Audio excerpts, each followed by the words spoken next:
Come on in, ladies. Want to roll this with these guys? It's not quite Powerball.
I was a misconception I had before I moved out here. I thought all gay guys was flamboyant.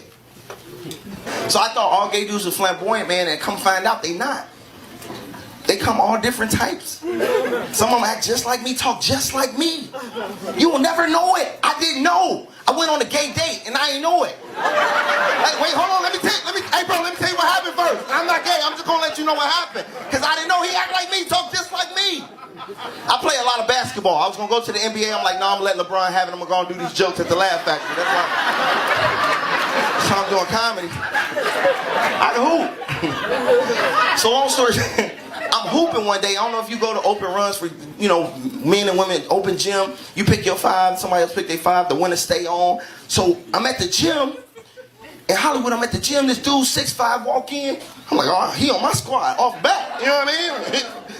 He gets on the court, we don't lose a game. This boy is special. You ever see somebody playing regular basketball? You're like, you don't belong here. Like, why you not somewhere making millions? You are too gifted to be with us. Like, he was that good. I'm throwing him oops, he's jumping on. I'm like, this boy is cold. Dang, this boy is nice. And I'm a basketball fan. Understand, that's what I wanted to do. But I go ahead and let them have that. I'm here. So when I see him, I'm intrigued. I'm like, man, I need to let him play with me in the leagues, in the little, you know, adult leagues. So after the run, so I'm like, hey, bro, you nice, man. I'm like, you played professionally? He's like, yeah, I did. Played overseas. I don't play no more. He's like, hey, what you doing later? Nothing. I ain't doing nothing. He like, hey, I got Laker tickets. Put your number in this phone. You can roll. You want to roll? Yes, I want to go. Yeah. What kind of? I'm going, bro. I offer you Laker tickets right now. You like, where you want me to be? So he give me the phone. I put my number in his phone. This a Samsung? I don't know how to work. He like, cool, I'm gonna come pick you up. I'm like, and you gonna pick me up? Do you know how much gas costs? I will be ready. I will be there. He gets to the house, he texts me like, hey bro, I'm downstairs. I'm like, bet. I'm still getting dressed, I'll be down in a minute. He got there early.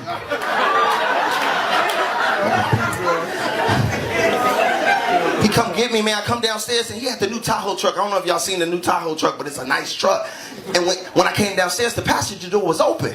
But he was in a car seat. But I'm like, man, the technology getting out of vans. They got a button that can open the passenger door is what I'm thinking. And I don't know if you've been in the new Tahoe trucks, but when I got in the chair, the chairs are really big. So if you're not really a heavy set person, like it really consumes you. Like you're like, oh, it kind of hugs you. I was in the chair like, oh, this is nice. This is. He like, you like that? I'm like, yes, this is really nice. This is a nice, you got a nice car. This is a great purchase. It is. Really nice. Lonnie, I'm gonna finish it. Please forgive me. So we get to the game. I'm thinking we'll have some decent seats. When we get to the game, we got floor seats. I don't know about you. I ain't never said, I ain't know how to act. I'm like, these are seats. He like, yeah, but I'm like, you sure ain't nobody gonna come get us? Ain't nobody gonna move us? You sure? You sure? Are you sure? He like, bro, we good. I'm like, oh. And in my mind, dudes don't acknowledge this. I'm like, this is my new best friend. Ain't nobody ever treated me like this. Floor seats. I'm like, bro, I'm gonna be the best man at this dude's wedding. If he got a best man, I'll be the ring bearer. I don't care. I'll be a grown man walking down the aisle with a pillow. Loving, happy, live. So we at the game, and I don't know if you ever sat. You know, I'm used to sitting where the peasants sit. I never sat at the floor, so when you sit at the floor, you get a menu. I wasn't used to the menu. You gotta have money to sit down. You gotta save up a few months' mortgages to buy some nachos down there. So I was looking a little conflicted because I wasn't prepared. He's like, hey, bro, whatever you want, it's on me. I was like, for real? Man, thank you, man. So we ordering food. He got cotton candy. You ain't had. He like, hey, bro, you want some cotton candy? I'm like, man, give me some cotton candy. He taking pictures like, hey, Snapchat. I'm like, hey, cotton candy. Hey, be in there. Hey. Hanging out with my boy, you know what I'm saying? Long story short, man, we get, game is over. We chilling. Everything cool. Ain't nothing crazy. He take me to the crib. We talking, so I get out the car. He get out the car. I'm not like, well, okay. You know, we were still talking. Maybe he don't want the conversation to end. I don't know. It's not really normal for dudes to get out the car with you, you know. But it wasn't that crazy because he act like me, he talk just like me. You know what I mean? So I'm like, all right, bro, you coming to who Friday? Because it was Wednesday. Remember, I just met him that day. He's like, yeah, for sure. I'm like, cool, bro. I'm going to holler at you then. So I come in for the normal hug like dudes do. Come in like this, like, all right, boy. And when I come in like this, he opened up both his arms. And I'm coming in, but I'm trying to rationalize why he got both his arms open. I just met him today. I hugged my brother with two arms. Maybe he think we had like a brother kind of connection because it was a good time. I don't want it to be real weird because I just had the time of my life, so I just commit and start making noises to make me feel more like a man. I'm like, all right, boy. All right, boy, you crazy. For sure. When I'm in the hug, his face touched mine, so I move over. I'm like, maybe he didn't know. And he come again, I feel his face. I'm like, hey, bro, your face is gay, bro. Your face touching mine. He like, I am gay. Like you elated? Like you happy? He's like, no, I'm gay. That's why we went on this date. I'm like, we ain't going on no date. What are you talking about, bro? No date. Bro, they ain't funny. Ain't nobody else around to laugh. Why you playing, bro? He's like, I'm gay. I'm like, bro, stop playing. No, you not, bro. You act like me. You talk just like me. He's like, what that's supposed to mean? That you not gay. What do you mean? You didn't say bananas and prune juice. You didn't say none of that. He's like, I asked you. I'm like, you don't ask. You did not. Okay, yeah, you did ask me out, but I ain't know it was on no date. And I start thinking about everything. I'm like, I put my number in his phone. He picked me up. He bought me food. I was thinking about the pictures and everything. I'm like, this dude took me on a date. And I was the girl. And I liked it. Oh my God. All right. I was like, bro, I'm not gay. I'm not.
Popcorn world.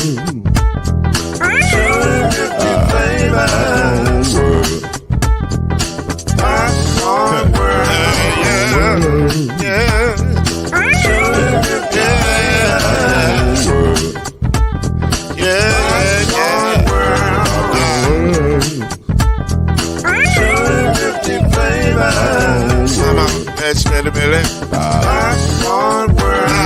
Can I make you groove now? Yes, I can. So you can get this groove in the back of a can. You can make it round the world and it holds in your hand. Popcorn world. 250 flavors gonna make you smile. 250 flavors gonna make you smile. 250 flavors gonna make you smile. I said popcorn make you smile. Ah. Popcorn world. Popcorn world.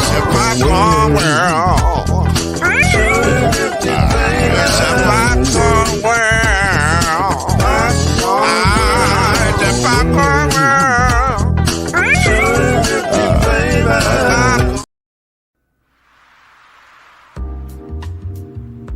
Hey, Kenyatta, Yes, King. you got the wine glasses? Yes, King. Is the lighting right? Oh, yes, King. Well, all right then.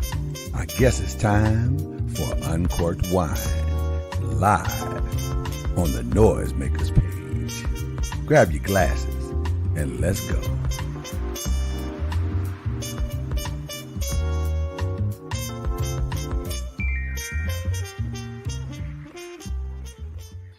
Guess who's back in the house? Uh-oh.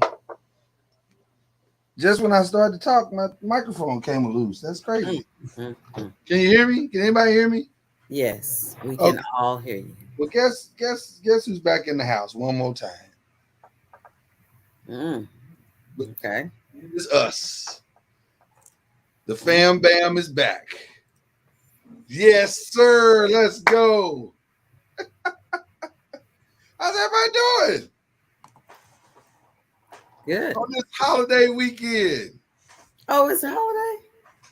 Oh, Lord. Oh, Lord. Yeah, no, it's Memorial Day weekend. I mean, you know what? You're right in one sense, though, Mama Noise. Technically, this is not really a holiday in the sense of you're supposed to go out and kick it with your homies and have fun and all that stuff, even though we do. But technically, Memorial Day is about remembering those who gave their life for this country. They fought for the peoples so that we can barbecue and go swimming and all the things that we like to do on this holiday weekend. But we do more partying than we do remembering. That's for certain. Gave their life so we could barbecue? Is that what you said? I mean, listen. Hey, they gave their like give me a day off work. I'm happy as hell. They did that too. I mean, selfishly, we appreciate these days off, and all my ribs are done. So I mean, I'm in a good place right now. Mama Noise gonna make some garlic mashed potatoes tomorrow. Oh, yeah. I don't remember saying that was. Yeah, you said it. You just didn't know you said it. No, you sound like you just threw that in there. But I digress. How's everybody feeling tonight? Everybody, it's good to see Al B. Good to see Mr. Nolan. What's going on? What's going on? What's going on? Al B, you all right tonight, man? You got your champion shirt on? I like that shirt, brother. You are so muted right now. That's So right. muted. He said this whole thing. I didn't know what he was saying. What was he saying? I feel like Oh. Sing, Al B. Sing for Jesus. No. I just needed my lighter. I need more my lighter. I got a lighter. Here you go. You can borrow mine. Hold on. Oh. Mine's on the other side of the room. I got too much chunk is what What's I up, got. man? There it is. Wow. I don't remember people putting their light on to I feel like going on. Mama Noise, I can put my lighter up for whatever I want to put my lighter up. It's Memorial Day. I'm remembering those people before me. Put your lighter on for Purple Rain, but not I feel like going home. I don't Really? I can put it up for Purple Rain, but I can't put it up for the Lord? Well, I'm just saying. You can put the light up for anything, Mama. No, light can go for anything.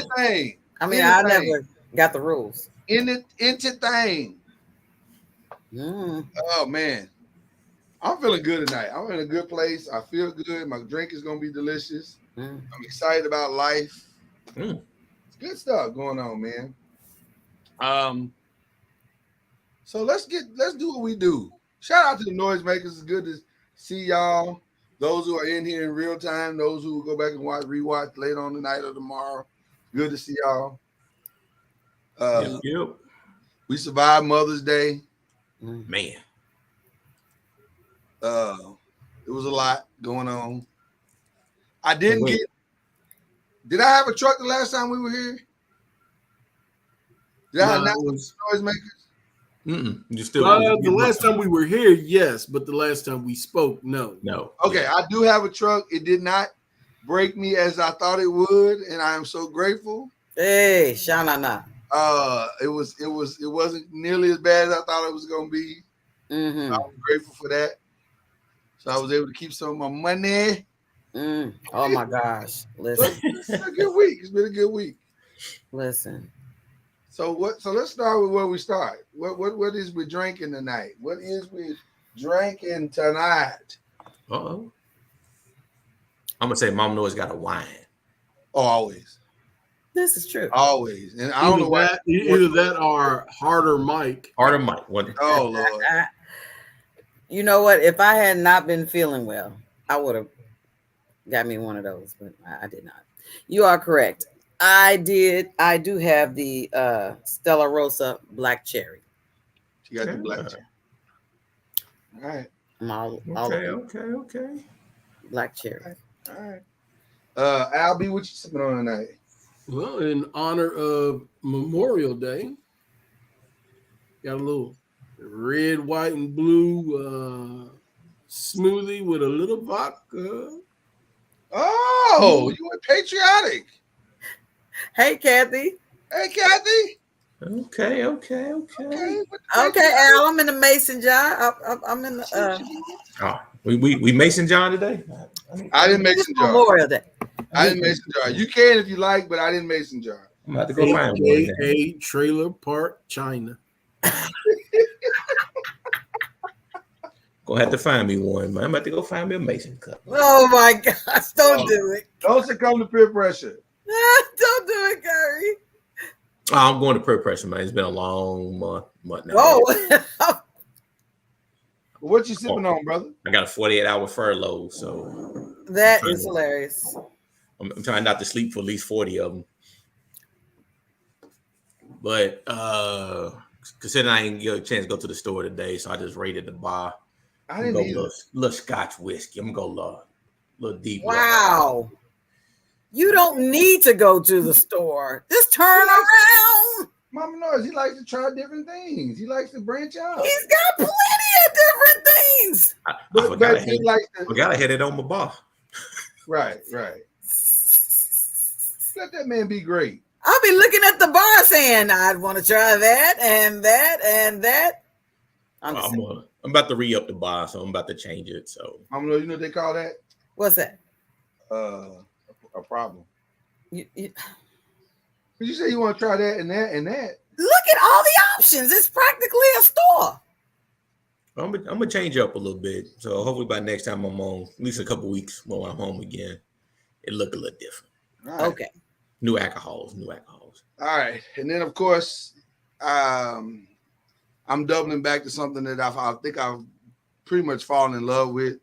It's the Spanish coffee and brandy. I can't pronounce it right. Hold on, just let me let the lady help me. Y'all just coffee and brandy. It's coffee and brandy. It's delicious. I'm gonna let the lady help me. Because every time I pronounce it, I feel like I'm doing it wrong. So, ma'am, say it for me. Daytime drink. Ain't that like a daytime coffee morning drink? I'm using it at night, but it's delicious. Hold on, here she go. We can't hear you. Y'all hear her say it? No, it doesn't say it out loud to us. Well, it's Carajillo. Carajillo. Carajillo. Carajillo. It's Spanish. Okay. Translation: Call a Negro. Call a There you Negro. go. Call a Negro. We'll just call it that from now. Call a Negro. Coffee and brandy, Think Hilarious. about it, Mama Noise is coffee and brandy. That is called a Negro. Coffee and brandy is what it is. It's delicious. I love it. Whatever. So this is to all of the people who have sacrificed their lives for us, and all of those who will barbecue this weekend. Not really sure that goes together, but No, in this not regard, really. we appreciate all of you. But for I your ain't barbecuing this sacrifice. weekend. There you go. Call a Negro. I'm about to try that. It's delicious. I'm telling you, it's there's something about the combination that just works really, really, really, really well, and I'm low key obsessed with it. Loki. I thought you was gonna say. My Sunday morning coffee is usually brandy, coffee, and a couple other items. That's my Sunday morning coffee. Yeah, well, I mean that'll do it. That'll get you. Might put you in the right place. Made me call the Lord boy. early on Sunday. Yeah, but are you saying Lord, thank you? Or are you saying Lord, thank you? Hey, Thank you. Thank you. Any thank you is a thank you, right? Oh my gosh. Thank you for putting them two things together. Coffee. Are and you whiskey. saying Loki is in the brother of Thor? No, low key. Low key. Low space bar Oh. key. Mhm. So listen, if you're watching the game, we'll keep you abreast of what's going on. We ain't gonna let you hang. It's 78-68 Boston with a minute left in the third quarter.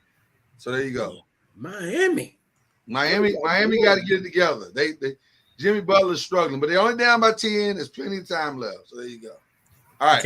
You can't fold like that, man. You cannot fold. You can't fold like this at home. You gotta get back in it. So all right. Hey, they won't be the first to ever lose a 3-0 lead. No, but you don't want to be the first to lose a 3-0 lead and lose the series. And lose series. Right. That's not been done before. No That's team has never ever done. came back from 3-0. Nobody's ever, other than not in basketball. In baseball they have, but not in basketball. Speaking of Okay. baseball, the Reds are beating up on the Cubs today. Oh, that probably makes Reds fans feel good all inside. No, look at that. So listen, tonight's gonna be a very special Uncorked Wine because we're just talking tonight, and wherever the conversation leads us, it leads us. So, picnic or pass may be ongoing. We may throw in some stuff. We got stuff for the church. We got stuff that we haven't talked about. We have stuff. We just got stuff. So we just gonna have some fun tonight. So y'all just go along for the ride and just enjoy yourself. I think we got titties at some point. We got all kinds of stuff. Why everybody's eyes buck? Oh, Well, listen. Titty. The word titties is like a Pavlovian thing for men. Like if you were to walk into a church right now on a Sunday morning and go to the microphone and say titties, every man in the place, see how they just looked up? Every man in the place, even including the pastor, would look up and go, so if he had said now, we need Sister Titty Johnson to come to the front. we would all look up and go, what? And so every Sunday, everybody be in church looking for Sister Titty Johnson. Titty Johnson. Dare I say she'd be the most popular member at that church? Because I'm assured she didn't get that name by circumstance. Right. Right. She earned that name. There's a few women, Mama knows, that be there looking for Miss Titty Johnson. That is not a name. That, ma'am, is a label. But Mama Noah, it ain't no different than if Deacon Great Pants came into church. I'm sorry? See, look how you did that. Deacon what? Deacon Great Pants. If I Deacon need to Great turn the Pants volume came up. to church, women would be like, hey, Deacon is No, They that's all not become ushers that Sunday. No, he got to a seat. no, he got to earn that. He did earn it. He walked in and showed you his blessings. My name is Deacon. Them tight ass Gray Great Pants on. sweatpants. The Bible says we are blessed to be a blessing. Hey, he got them tight pants on from Hubs. No, not Hubs. That was strictly a Louisville joke, right? I mean, listen. All right. We will jump in on that note. I guess it's picnic or pass in the technical sense, but again, just gonna have some fun tonight, y'all. We ain't really stressing on none of it. And please bring your comments. We'd love to hear from you because we ain't heard from a lot of y'all in a long time. Yeah. So there you go. Holla back. Huh? I just said holla back. Oh, okay. I didn't know what you were saying there just now, Mama Knows. Okay. I'm gonna start with one that's near and dear to my heart. No, because this is real, Mama Noise. This is real. Every time you do that, it's something outlandish. Mama Noise, I'm telling you, this is not outlandish. This is just real. This is just real stuff. What I'm going to show you. Where is it at here? Am I on the wrong one? I tried something new with my system of videos, and I don't know if it's going to work. Okay, here we go. This is the first one. This is really good. Phil walking into Cracker Barrel. Finna go into Cracker Barrel and have me some breakfast. You a long way from home, boy. What you doing around these parts here, black boy? You looking for Obama? Well, he ain't gonna find him around here. You gonna get some biscuits and gravy, fried chicken, and watermelon, son. Hey there, boy. What you doing over there by that candy? NASCAR. You don't belong around here, I guarantee you that. What you doing around here, black man? Got razor bumps. Ain't so it ain't for you, boy. Boy, you is black. NASCAR, Eagles. Can I get the grandma sampler with the country ham and hash brown casserole? Eggs over medium. And you're okay with the bacon and sausage as well? Yeah, bacon and sausage is fine. You said over medium, right? Yes, ma'am. Thank you. That's right.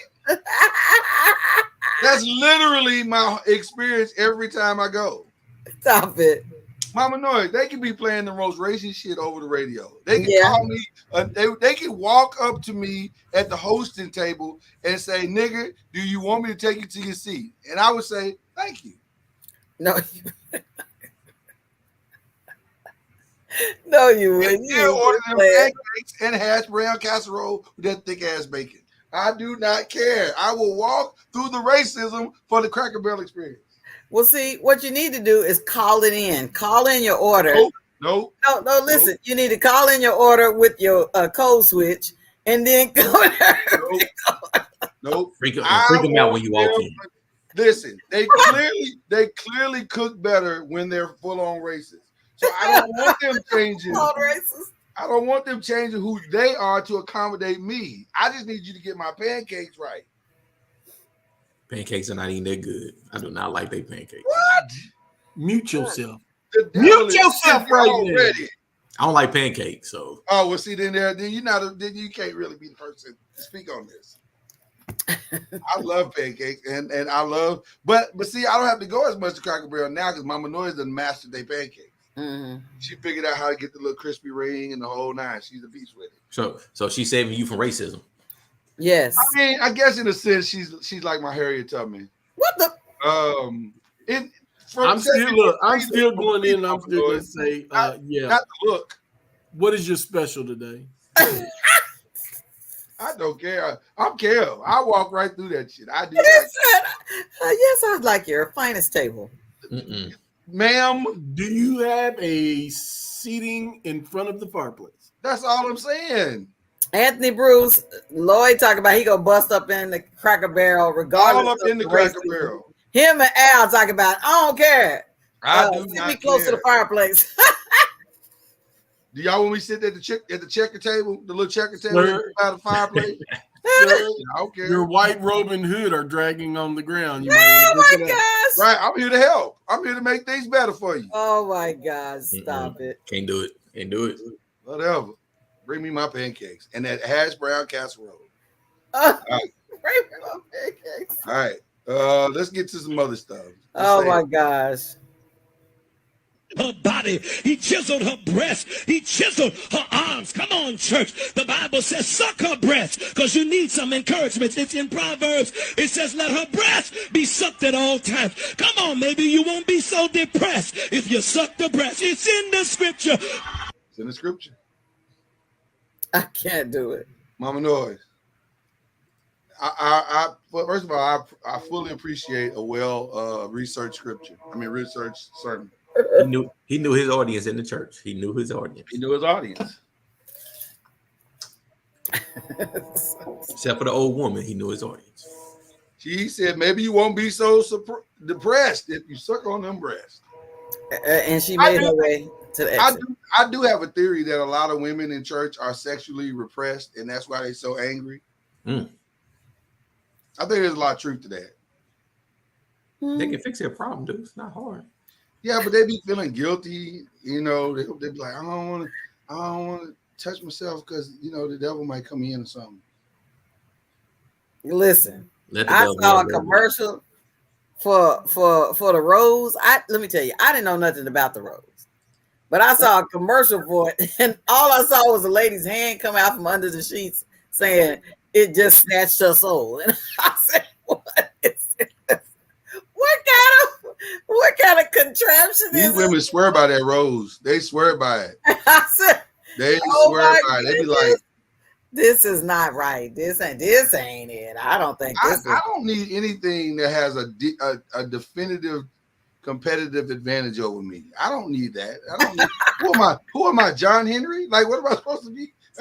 You got to beat the train. You got to beat the Right, the I got robot to beat the make- train. What are we make talking railroad. about? I can't do that. I don't have to listen. I'm not RoboCop. I'm not Short Circuit. What is this? What are we talking about right now? I said, I ain't never heard nobody describe no materials or extracurricular stuff in such a manner. I said, I can't do no, I don't think that's right. I think you might need to just. If that's what you need to finish yourself off, then knock yourself off. Yeah, but I think that if you keep getting that type of finish off, you don't need, you just like, there's no need for human finish off. You just say, I just keep on investing in the Well, electronics. technically, Mama knows that is human finish off. Technically. Okay, no, I don't get it. Like she's using her hand. She's a human. She's using her hand to go. Nope. No, she's human. It's a part of it. No, I'm saying there's no need for the man if you just gonna just keep on making your purchase. I won't lie to you, Mama Noise. The shit is making it hard for us. I ain't gonna lie to you. It's causing some challenges. It's even causing challenges as to how men and women relate to one another. You almost forgot your sword over there on the pew. There you go. Appreciate it. I guess now I'm ready to be a soldier in the army of the Lord and go to war for your salvation. There was a lot of ladies in the house of the Lord today, but you and Rachel amongst Leah's. Well, my father not in my life, so you won't have to wait like he did. What? When you was testifying, the Holy Spirit was all over you. Your lips was stammering. It was cute. Rondetta will say, Yanan Yeroma. That's thank you, beautiful in tongues. It looks like we're the last ones here. You mind if I lead you to your car? You can lead me anywhere, as long as the Lord is leading you. For sure. Really?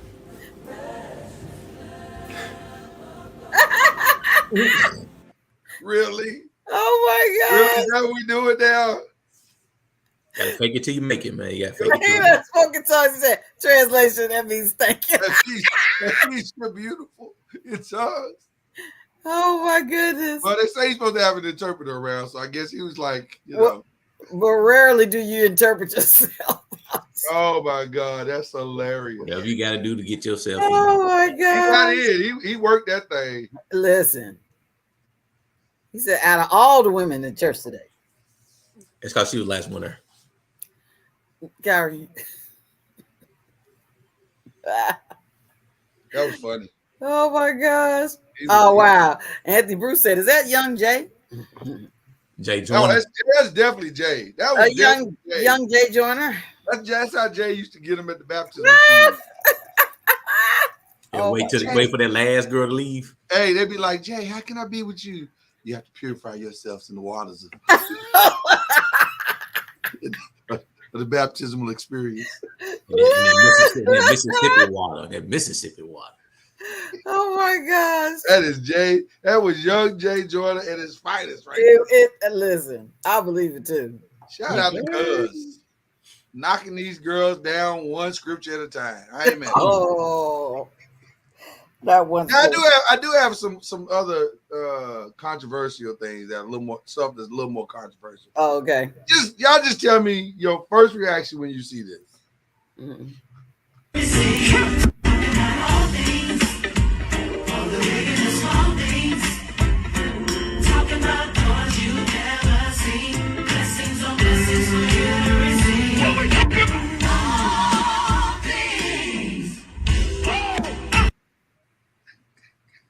I'm confused. What is this?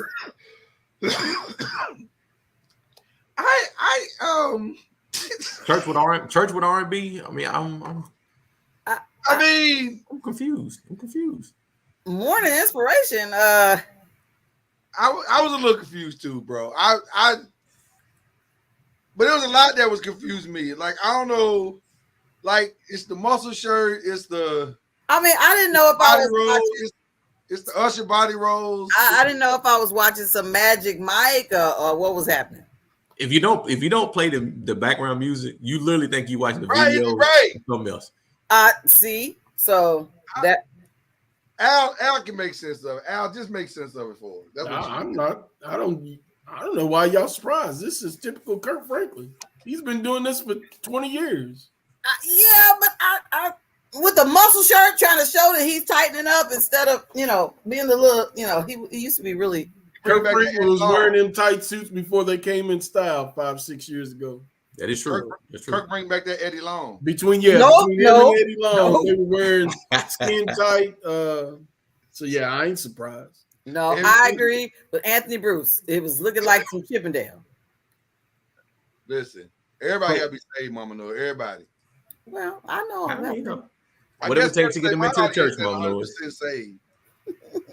What did Jay say? He's still getting them young people into the church. So get them in there. Get them in there. There you go. Speaking of, can I just say something? I was feeling nostalgic last night. I've been feeling nostalgic all week, so I've been watching old shit, just on Netflix, on Amazon Prime, whatever. Before you, I'm gonna mute myself because I gotta say something bad about Netflix. So. Mute yourself. Hold on. Let me write down what I was gonna say so I won't forget. And then you No. Are we having a Jay Joyner moment? What is happening? You might get canceled if I say what I gotta say about Netflix. No, not till the deal's done. Wait till the deal's I was getting ready to say, don't do it. Hold on. Wait till the deal's done. Yeah, okay. That's why I said I have to come back to that. I watched Aaron Magruder's Boondocks episode that he was mocking Tyler Perry again. Seriously, Tyler Perry's probably looking for him.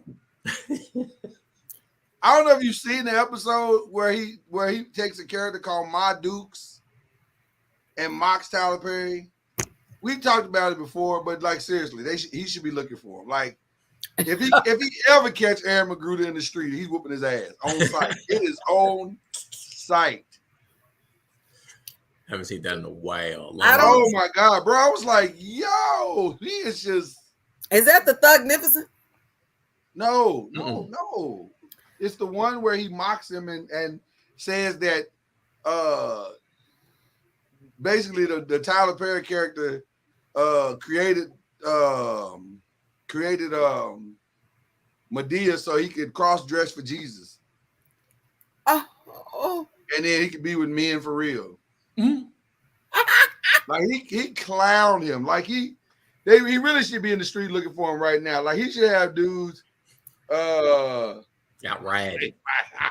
Shout out to Uncle Benny. Uncle Benny. What you sipping on?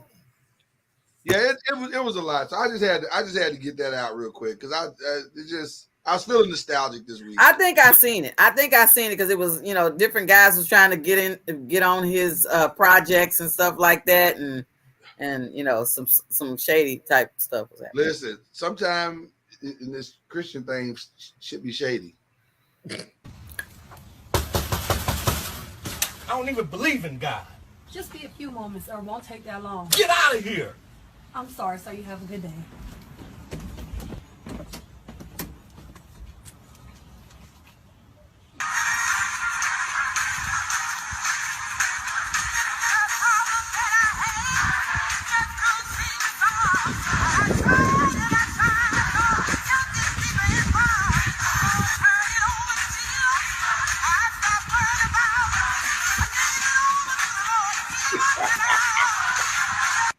You wrong for that. The power of God, Mama knows. She said, all right, I'm sorry to bother you. And then he got mesmerized by the beauty and the booty. Oh my goodness. Things the Lord would do for you. He might have prayed about that, Mama Noise. You don't know. He might have been like, Lord, send me, Nope. The Lord was like, all right. He prayed right before she had got there, and look what the Lord did for him. It worked out, Mama Noise, is what we're trying to say. It worked The out. big booty. Yeah, I can see. Now all of a sudden he's skinning and grinning, waving at folk. I wouldn't say skin and gritty. That feels aggressive, Mama. He was up there. All you seen was his gap that he was showing at first, and then waving to the people on the left and the right. So yeah, he was scared. He was in a joyful joy. He was in a joyful state. Red Fox was right when he said that the sunshine will make a man change. I'm putting it in my own words now. I don't think he said sunshine. There was another word to use. That's why I didn't say. I didn't know what you was talking about with the sunshine. He said, listen, that man's up here trying to change from Catholic to Baptist. Mama knows it's true.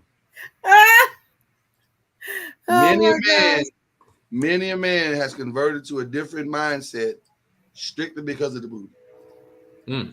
That is real. No, that is real. That's real. Matter of fact, we caught up with that deacon that we were talking about earlier, and we found here's where he found what he was doing. Oh my. Slide off that lipstick. What'd he say? Let your hair down. Some of that sweet perfume. What is that? William Taylor. So smell good on you. Pull down that cover. And put on no, I don't need no rubber. My men don't even march no more. My men don't even march. They stand still. Attention! Where they going? Nowhere. All right. There are so many things to take from this video. That is disgusting. Somebody got bills they got to pay. Oh my God! Not disgusting at all. That's it. What you said, Kyrie? What you say his name was? Great pants. Willie Earl. That's Willie That's Earl. it. Right That's him. That's Willie. That's Willie Earl. Look at that face she's making. She like, I did what I listen. Y'all don't know my life. Y'all know that's y'all don't know my life face right there. Yeah, y'all don't know her struggle, what she's got to go through. She said, I'm sorry. Like, don't be putting me online. She said, I'm going to this Beyonce concert. I don't even care. What? I'm getting these Beyonce tickets. Kid shoes. No, and I'm sitting on the floor. I don't even care. That's ridiculous. And Willie Earl sending about 4 or 5 girls to the Beyonce concert. Oh my gosh. Who are these two dudes in the room though? This videotaping it. Right, like you see the two dudes with the dude with the camera and the other dude, the little dude. Mm-hmm. What kind of they probably set it up for him. I got you, Unc. Is this porn? Like what are we? I don't understand what I'm No, they like he like, I want this on tape. Show me how to work this phone, nephew. Show me how to work this phone is one of the funniest things that's ever been said on this show. Show me how to work this phone. You know, oh my God. I was trying to do something. I said, I can't understand why this ain't working. Hell no. You know what's funny about show me how to work this phone? That he looks like the show me how to work this phone type nigga. Show me how to work. Nephew, come here. Show me how to work. Put me on the gram. I don't know nothing about these iPhones. This iGram. Show me how to work this iGram. I got nephew caught up in some shit. That's one of his friends or something. He done walked in on Unc with. I'm trying to put this on Snapbook.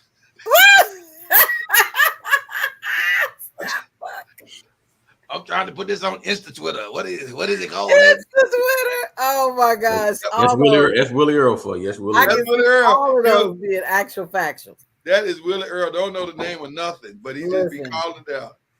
He call everything Black Planet. Black Planet, right. What we putting it on MySpace? What is it? MySpace? I sent Lloyd this video earlier. Well, I sent him a whole bunch of videos earlier, but I sent him a video and it had something to do with some song they done turned into Sugar Daddy. I said, see, it's that right there. That is a song that has Willie Earl's theme song. I don't know that song. That's I heard that one. I don't know that one. Oh yeah, you listen. Don't make. I'm gonna find it. Find him. I don't know. Let us know. Speaking of sexy and older, did y'all see Martha? Nope. On the cover, what was that? That was Sports Illustrated, wasn't it? That was Sports Yes, it Illustrated. was. That was swimsuit edition. Yeah. Martha pulled up and was like, "Yo, y'all about to get these cakes." Yeah. Mama, why you hating on Martha? She got her little Snoop in her, and she done changed. Boy, niggas want to hate on Martha. Martha give me Martha, all. Martha trying to be. Is Martha trying to be the next Betty White? Get all the black people to stick with her. Martha said, "I'm giving you the best that I got." Martha said, "I can fry you some chicken and give you these cakes." Oh, Miss Martha Stewart. Mama know it's gonna hate. That is terrible. It's always one that want to hate. You can say what you want. Is she showing what caught Snoop's attention?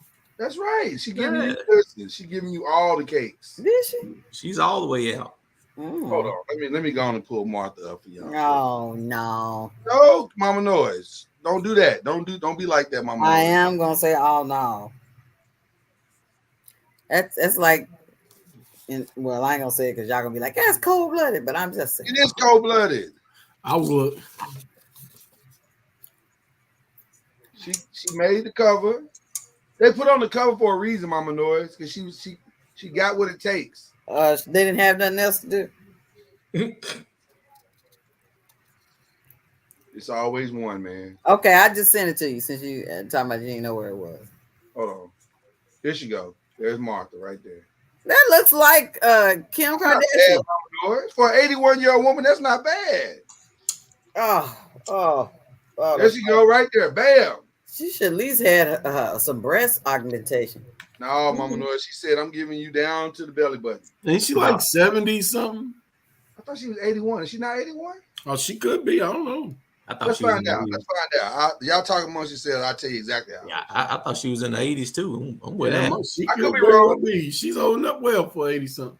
But I did my first instinct was, why is nobody up in arms about them exploiting this young black athlete? And then I discovered she was 21 years old.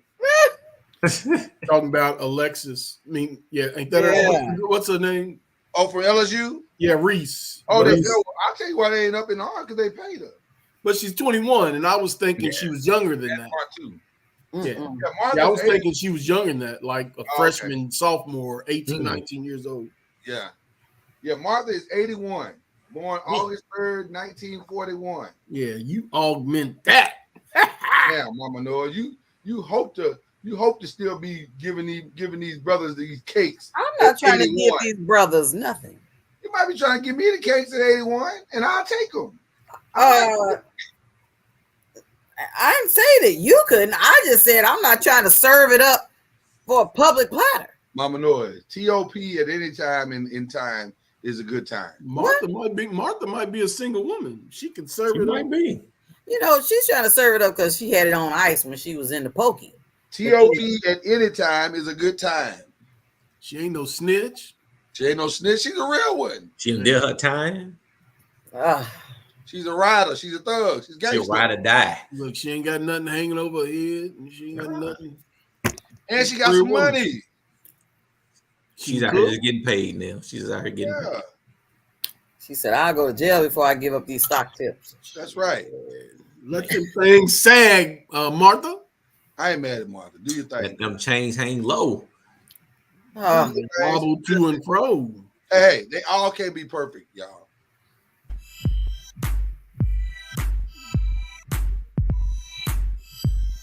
What? I need that video. It's out there. Who is this? That's Janelle Monáe. Janelle Monáe. Oh, what the what? Janelle out here in these streets giving you all the titties. She went from covered all the way up to just all the way out. Well, she said she was repressed and now she feels a level of freedom. Yeah, she said she always loved her body. She's a freedom for real. Free to the freest power, because I ain't never heard of that type of liberty. She got the titties out, Mama Noise. I ain't gonna lie. She set the internet on fire 2 weeks ago. Oh man. Like the whole internet was like, yo, she took that suit off. We didn't know. She shocked the world. It was just as impressive when she came up out of that water shooting that video. Right. But then she had the internet going weird, feeling weird, because she shot the little video, Lipstick Lover, and it was basically a tribute to all things lesbianism, but brothers and women was like, yo. That's because she's made it known that she's down for whatever. She down for whatever. Okay. She like, call me. And everybody was like, well, who? And she was like, whoever get the number. Well, get the number, call her. Call me. I'm out here. Shout out to Janelle Monáe. Janelle Monáe. You know, it's crazy. Somebody, I saw a post, I don't know, the other day. It said some guy was DMing Janelle saying he's an upcoming artist and wanted to be able to get all those women that were in the video for his new video, and could she hook a brother up? I'm sure that's what she was doing. He was doing. Yeah. He want all of them. All those women in that video, Mama Noy. Right. Anybody listening? It was like, that's an unusual come up. Janelle hit him back though, Mama Noy. Well, she let you know she gonna hit anybody back. So. Yeah, she hit him back. She hit him back. I got the message right here. Got me hooked up.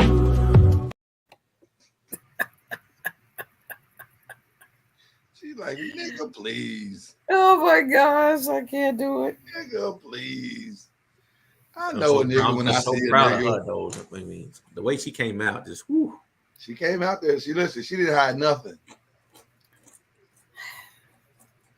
I mean, she brought all her friends. Was like, y'all, what we should do, y'all? We should just show our titties on the internet. Everybody's like, that sounds like a real good idea. Let's do that. Send the link. Al, have you not seen the video?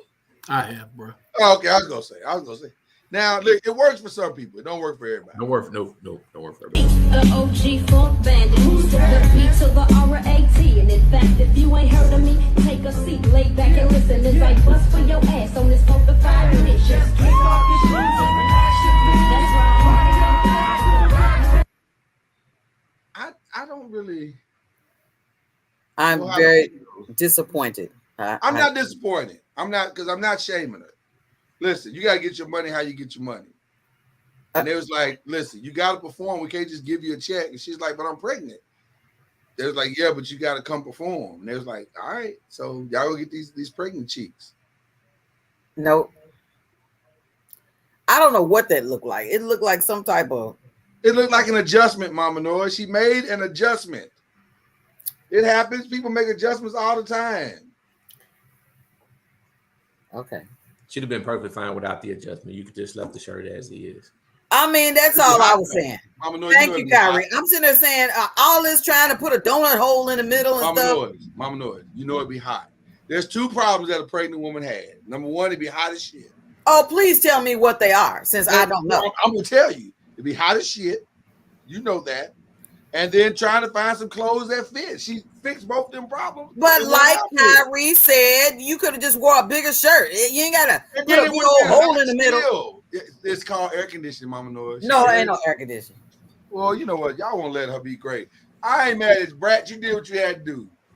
No, she did. Yeah, she came out there. She performed. Got a little song on. Yeah, she got a little check for it.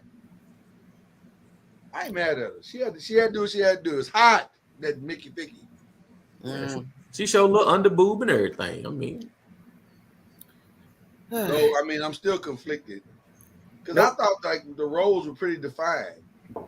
Oh my gosh, stop! That's the only thing I'm conflicted about. Like I thought the roles. Don't get conflicted now. No, I'm just saying. I thought the roles was defined. I thought once you decide the path that you taking, then that's the end of it. Like you don't get to choose the other path. I don't know. I was just confused. That's all. Yep, stop right now because you was up at talking about. I stopped all the way. She gotta do what she gotta do. She did it. Mama Noise. 2 things can be true. As shout out to because he's told us many times before. Mama Noise. Sometimes they choose both paths. I can make it fatter. Wanna see a magic trick bend over backwards. Meat to meat, wall to wall, coochie to my bone. Rip out my shirt if you love me. Spit in my face when you. See, 2 things can be true, Mama Noise. I don't understand what happened. Y'all thought she was giving y'all that stud energy, and she said, "Surprise, niggas." Oh, okay. She was just letting y'all know she can switch it up. Code switch. Switch it up if need be. Switch it up. Ugh. Right. I like this. I personally like to switch up. That was a real good switch. That was a real good switch. Apple bottom make them wanna bite. I just wanna have a good night. I just wanna have a good night. Hold up, if you don't go, never know. I ain't saying switch up works all the time. I'm just saying sometimes folks be switching up. What was she trying to do? She was trying to get his attention, and it didn't work. He smiled and laughed. Right, it didn't work out. She didn't get all of it. She didn't get all his attention. So there you go.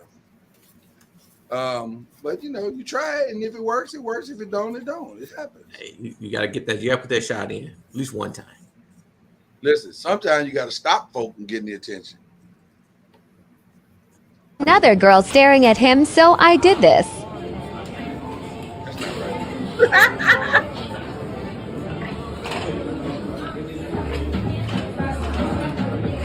So you ain't gotta watch it because he's already taken care of.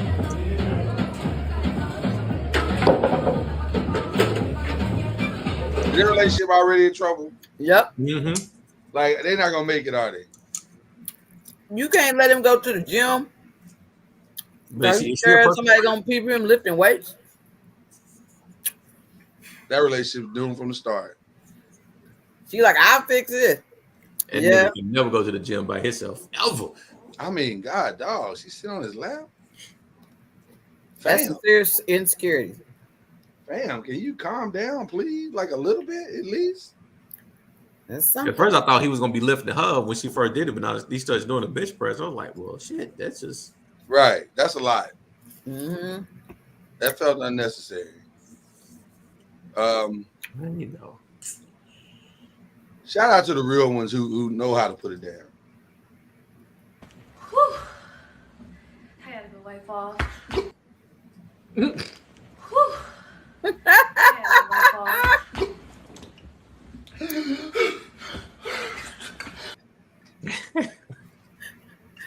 Was that involuntary or voluntary? Which part? Which one?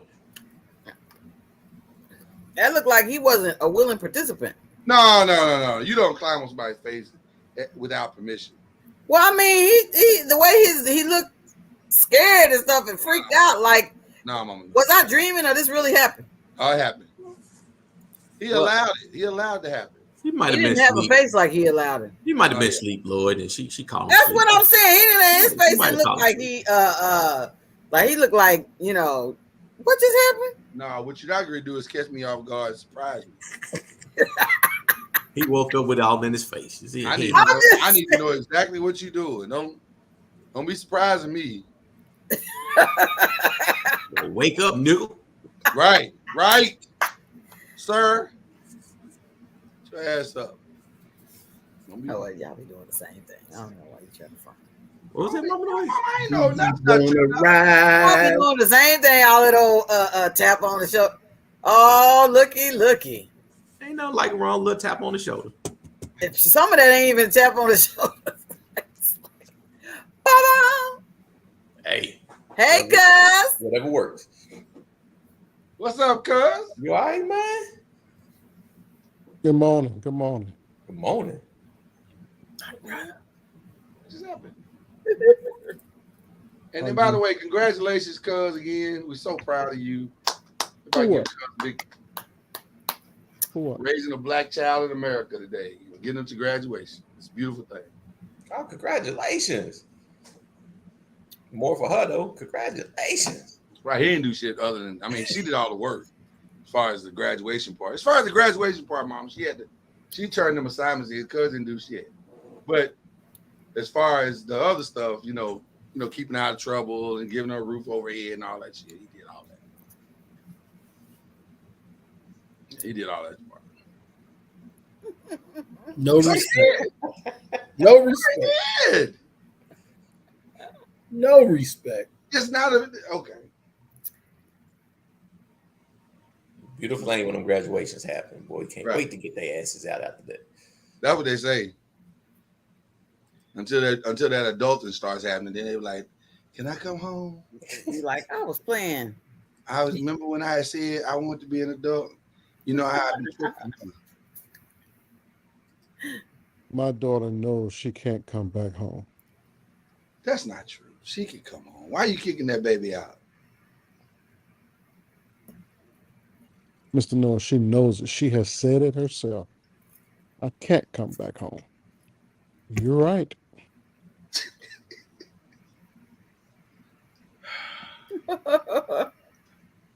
We absolutely wouldn't play that. It's a hard knock life for us. It's a hard knock life. So have you thought about life post daughter? Like what you gonna do? We Got are the back. nephew there. No, we're getting rid of his ass too. Oh, you know what that sound like? Sound like a bunch of folks be walking around the house butt ass naked. Walking around the house butt ass naked. That's what you waiting on. That's what's going on. I ain't really mad at that though. I live for the day where I can just, This summer we will have a empty house, just the two of us. Oh my goodness. Okay. Us is excited. Gonna buy a year's supplies for Breeze.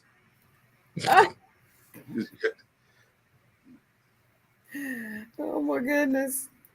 Damn. Uh-oh. Long time to go. Long time to come. Uh-oh. Oh. Why? Are you watching the game still? I am, because it's down to 28 seconds. Miami's down by 1. And the boy just came down and shot a 3 for no fucking reason. Okay. I don't understand why he shot that shot. They trying to go game 7. There was no reason for him to shoot that. You down by 1. Okay, I'm sorry. Yes, I'm sorry. I got go for the 2. Cuz, have you seen Janelle Monáe's titties? We were talking about that earlier. Oh my gosh. I have not. It's true. We were talking about that. We had talked about it. You have not seen them? I have not. Oh. Well, then you ain't missing nothing. I agree to disagree, Mama Noise. What? Listen, I love you with all my heart. You're the most beautiful woman that I've ever laid my eyes on. But I'm not white. Some would say, Mama Noise, that he is absolutely missing something.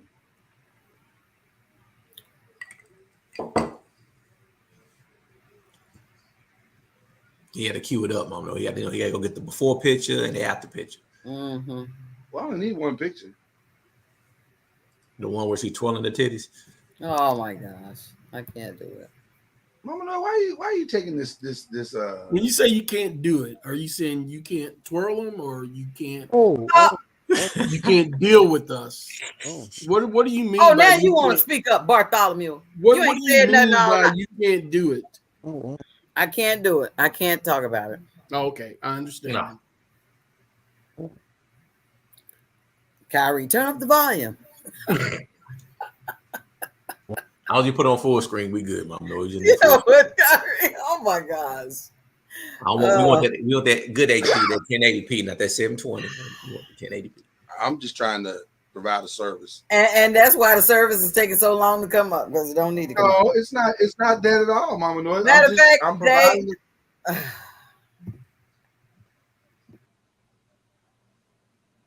it's loading. There we go.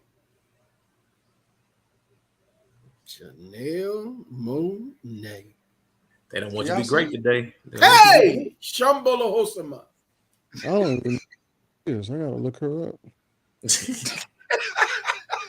He said, I gotta look her up. Did y'all see it?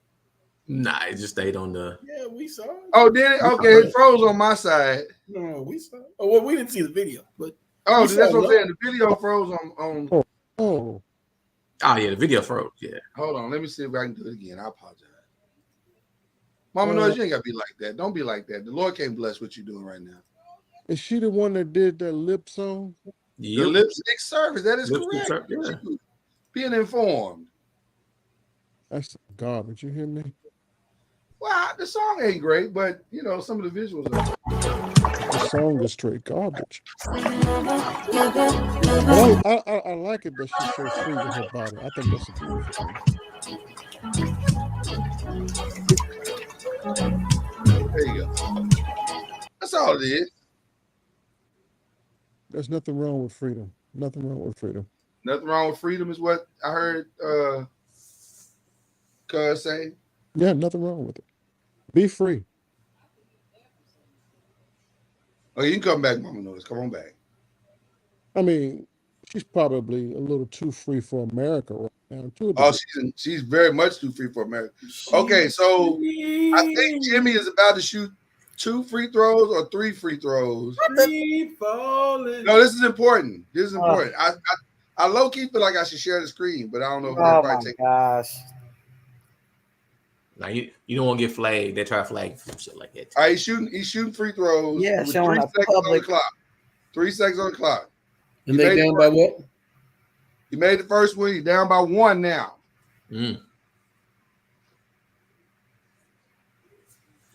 ain't gonna blow it. I don't know. Let's see. They gonna go in OT. Oh, he's shooting 3. Oh, he's shooting 3. They called a 3 on the last play. Oh. Al Horford fouled him. Oh, NBA's rigged. It might be rigged, yo. So now you got to hit this one to win. And they got 3 seconds. Boston has 1 timeout. Mama knows you got to let us have this. We interrupted people's NBA finals on Uncorked Wine night. It's rigged. Let's see. Hit all 3. Timeout Boston. 3 seconds on the clock. They get to advance to half court. They advance to half court. We either going to game 7 or right, it's over. It's Tatum time. Ooh, this is wild. Okay. Mama Noise, let me ask you a question. Is there an artist that you, back in the day, you appreciated their sexiness as a woman? What? Their sexiness, like Prince, where you like, oh my God, Prince, he can get it. I'm mature. I'm secure in my manhood, Mama Noise. You can tell the truth. Well, thanks for that. The Prince had gotten it back in the day. What? No, I don't think so. Really? Yeah. Were you scared? Because he's got too much going on? It was the makeup and stuff like that. A little excessive. He was a pretty man. I mean, makeup and his hair is flier than mine, and his heels are probably better than mine. I think women were intimidated by him because the nigga, he talked a good game. Yeah. Like, in other words, I'm secure. He was very secure. And I bet at Paisley Park could talk. There was some wild shit going on in there. Listen, look, whenever those NDAs expire. No, they ain't gonna never expire. They Do they expire when somebody dies? Are you allowed to talk about it then? I've been hearing that some of those NDAs be expiring, and that's how these folks be coming out with stuff that was supposed to be, I don't think them conversations go the way people think they're gonna go. Uh-oh, Marcus Smart shoots. No good, ladies and gentlemen. Oh, wait a minute. There's a putback. I agree. I thought you about to say it was a foul. No, do you have time for a putback with 3 seconds? Oh, they said it was good? Oh, they're gonna check it. Let's see. Do you have time for a putback? Oh, he let it go. They said the shot was good. I think it's good. Mm-hmm. No way that could be good. I think it's good.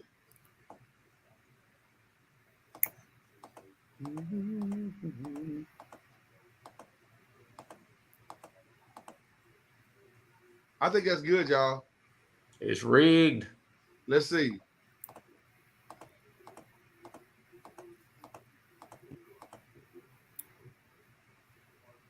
I think that's good, y'all. Oh, it's good. They walking up the floor. Wow. Wow. They couldn't hold him for 3 seconds. You know, Jay, we showed a video when the show first got started, and Anthony. There's no way that's good. Keep going, Mama Knows. That's good. Anthony Bruce said he felt like it was a young Cuz Noise that the video was about. That's possible, Mama Noise. They called that good. Wow. That's good. It was good. Before the light went off, at least. Wow, that's a terrible way to lose a game. Sure is. All right. At least they didn't lose the series. Mama Noise, which one you talking about was a young the couple in the church. Oh yeah, that's definitely Cuz. Hey, Larica, what you sipping on, girl? I feel like he stole all your moves. And this nigga owe you money, nigga. Yeah, he got your playbook. Little bastard, stealing bastard. Oh.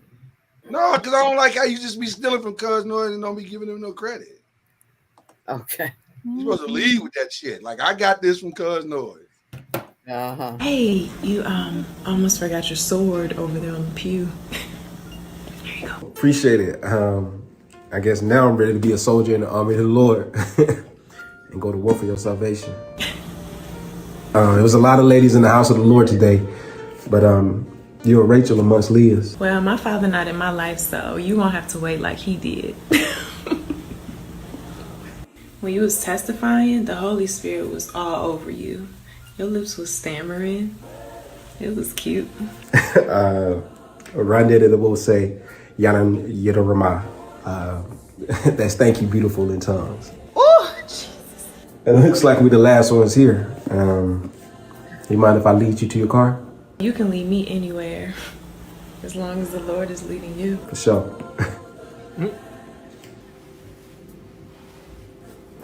Reach back. Mm-hmm. Because you know you don't use some of them thoughts. No. Oh my gosh. You ain't never used none of them lines. Ever played with the Lord or the Bible. Yes, never. So what was your go-to in the church? What would you say? So I sure didn't use Hebrews, John, or Matthew. I tell you that. You what now? I never used the Bible. So what did you use? You was in the church. It wouldn't have been inappropriate. I didn't have to use anything. I was there. He just used the building. So your dark chocolate presence was enough to sway them into taking off their drawers. Never would I ever hold the Bible in one hand and try to get some ass while holding the Bible. And no. So he just used the building, not the Bible. So you would put your Bible down. Let's be clear, ninjas. Let's be clear. Okay. I paid to go to church. Use what now? I paid to go to church. Church. Oh, we know that. Church in our household was not an option. So it wasn't like I was using the building. If I didn't get it in church, hell, I wouldn't have got it nowhere. Because hell, we was in church all the time. So it was the location. It was just. It's because I was there. It was the location. Okay, so technically you did kind of use the Lord to get some ass. Like technically. Hey, I did not. I mean, you didn't say the words per se. No. You didn't pray a prayer like, Lord, give me some ass. You didn't do that. But I mean, you was in the house of the Lord when it all went down. Listen, when all of your associations and all of your everybody is in the house of the Lord, then I mean, it is what it is. Okay. You roller skating on Saturday night. I was in church on Saturday. I was doing too much church. They gotta force your hand. Well, gosh. I'm just saying they gotta force your hand a little bit. Like that's what I try to tell you. A young man gonna want some ass no matter how much church he's in. No matter how much church. I mean, how you talking? But still though, you kind of use the Lord a little bit, like a little bit. It was under the umbrella of the auspices of Jesus. As you said, you didn't use the lines, but you used the facilities. And my fault. My mama kept dragging me in the church house. That wasn't your fault. I can't even blame you for that, cuz. Well, my fault. I'm not gonna blame you for that. That's She not was she was doing dragging me to them conventions. It wasn't my fault. Oh, them conventions, you can get smashed at the convention. You damn right. Yeah, no, it's true, Mama Noise. Mama Noise. In them conventions, they say the liquor sales in cities where they have them conventions go up by 400%. Damn. Wow. Okay. Ain't nobody having that much communion. And you know that because you were one of the purchasers of?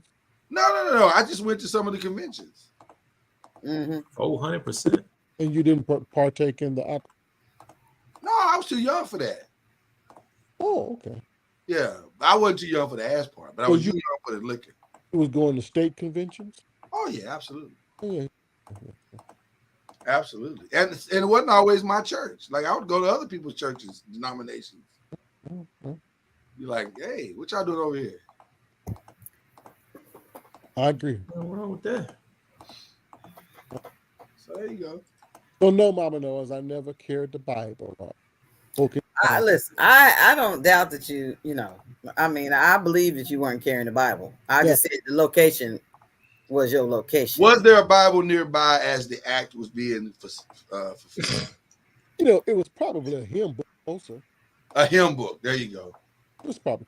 What hymn do you think was open? Nope. Was it? But the hymn near, book, was it near the cross? Nope. Or hymn books were in the back of the pew. Was it possibly Just As I Am?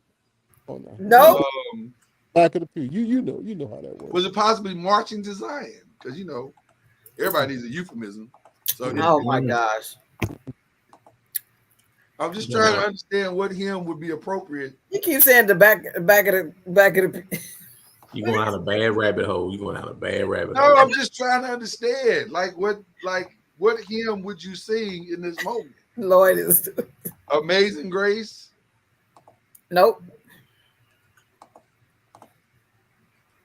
What did Auntie Bruce say? To protect her knees.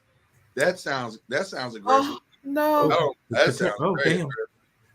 I don't think so. Her knees? Like what was she doing? Cuz if you was protecting them. That's Anthony Bruce's. That's Anthony Bruce's saying. He meant cuz may not have put them in such a compromising position. Where knees need to be protected. I feel you, cuz. Okay, I'm just asking questions. I don't trying to understand where it all Anthony Bruce so wrong for that one. Protect. I feel like he was. It was funny though. It was funny. Cuz you're not sipping on that, or you didn't already sip? Oh no, I'm not sipping. You look like you've had a day. I'm tired. Yeah. That's what I'm saying. You like you've had a day. Yeah. Would you like to share with the people what happened in your day, or what wore you out, or their damn business. Okay. That's one way to tell the peoples. The day started off kind of rough, I don't believe in having sex first thing in the morning, so that shit it does throw you off though. It does. No, it doesn't. What the hell wrong with y'all? No, I like it. I enjoy it, but it kind of throws off your day because you be tired. You be like, oh man, gets my day going. Yeah.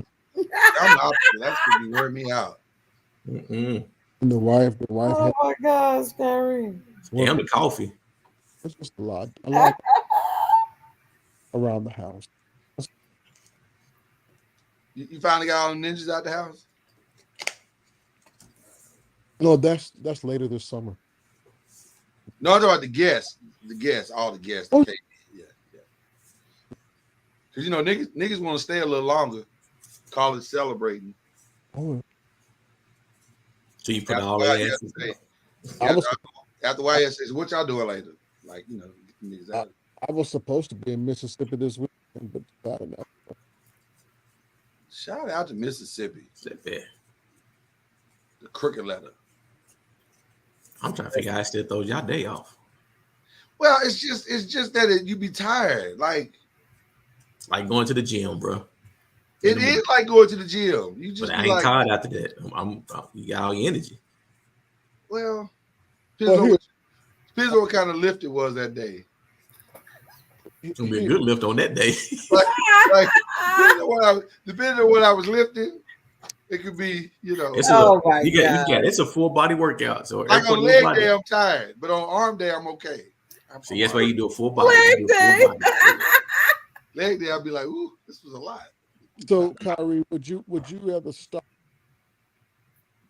on a high note or end on a high note? Your day. Both. No, either or. I rest the day on a high note. Start it out on a high note.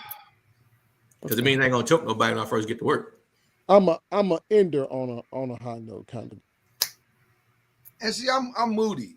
Like some days I want to start the day, and some days I want to end the day. It just depends on how the day went.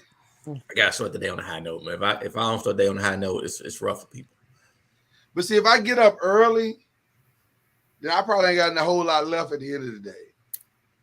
Like if I get up at like 5 or 6 or something like that, then I'm like, at the end of the day, I'm like, sweetheart, you just gonna have to get whatever is left over. Like I'm gonna lay here and let you. Right, you get these leftovers. Just to get the leftovers. I mean, I hate to do you like that, but it's like that's what I got left. I don't really have nothing left. Wake me up. It's awful funny. You catch me in the morning after I don't recharge. Boy. Now, see, we had this conversation on another platform. We was talking about how the men be saying that, and then when they get courtesy sex, then it's, dang, he just jumped on a brother. Just ain't no affection, no intimacy. He's just like, here, take that. You got what you wanted, and they got on to work or whatever, whatever you try to do. Then, so we was going back and forth, and the ladies was like, it's courtesy sex. I don't really mind courtesy sex though. I'm not one of them that don't, To me, sex first thing in the morning and then going on your day is like starting out a 7-course meal with the main course. Right. And then try to go back to the appetizer and the salad. Like, I don't want that. Yeah. I don't want that to do. I don't know what y'all missing, man. I'm telling you. About my day. I don't want nothing to do with it. After I done got to I just want to go to sleep. Right. Okay, so we may need to define it though. Like if it's like a real quickie, then I might be all right. I might be straight. I might be like, okay, then you just trying to help. That's like a hitting the. Remember the old lawnmower where you had to prime it? That's like hitting the primer. Hit the primer button 3 or 4 times. Right, you just that bad boy quick, and then you're like, okay, you good. I'm good. So the quickie is like a primer. But if it's like an all-out session, I'm done. Like I don't, that day's over. Day is over. I got nothing left to give you that day. Like Clearly, you had an agenda. You tried it, and you succeeded, and that day's done. Hey. So let's move on to something. Larica said mercy hump. Like a mercy hump, right? Like And I don't think you really want that. The mercy humps are worse. Yeah, the mercy humps are worse. Those are worse. That's why I don't think you really want that. I think that men say that because you don't want it to seem like you turning down any sex at all. But the truth is, you don't really want the mercy. Well, I ain't gonna say we don't want it now. A nigga ain't gonna never turn anything away. Right, but I think what you're looking for is preference. Yeah. Our preference is not a mercy hump. We would prefer not to get a mercy hump. We prefer something with some substance and depth. All that stuff. However, because if she just push you down and say, "Okay, come on, let's go, come on." However, hurry up. And let's get this show on the road. Then you're like, wait a minute, stop trying to push me, bruh.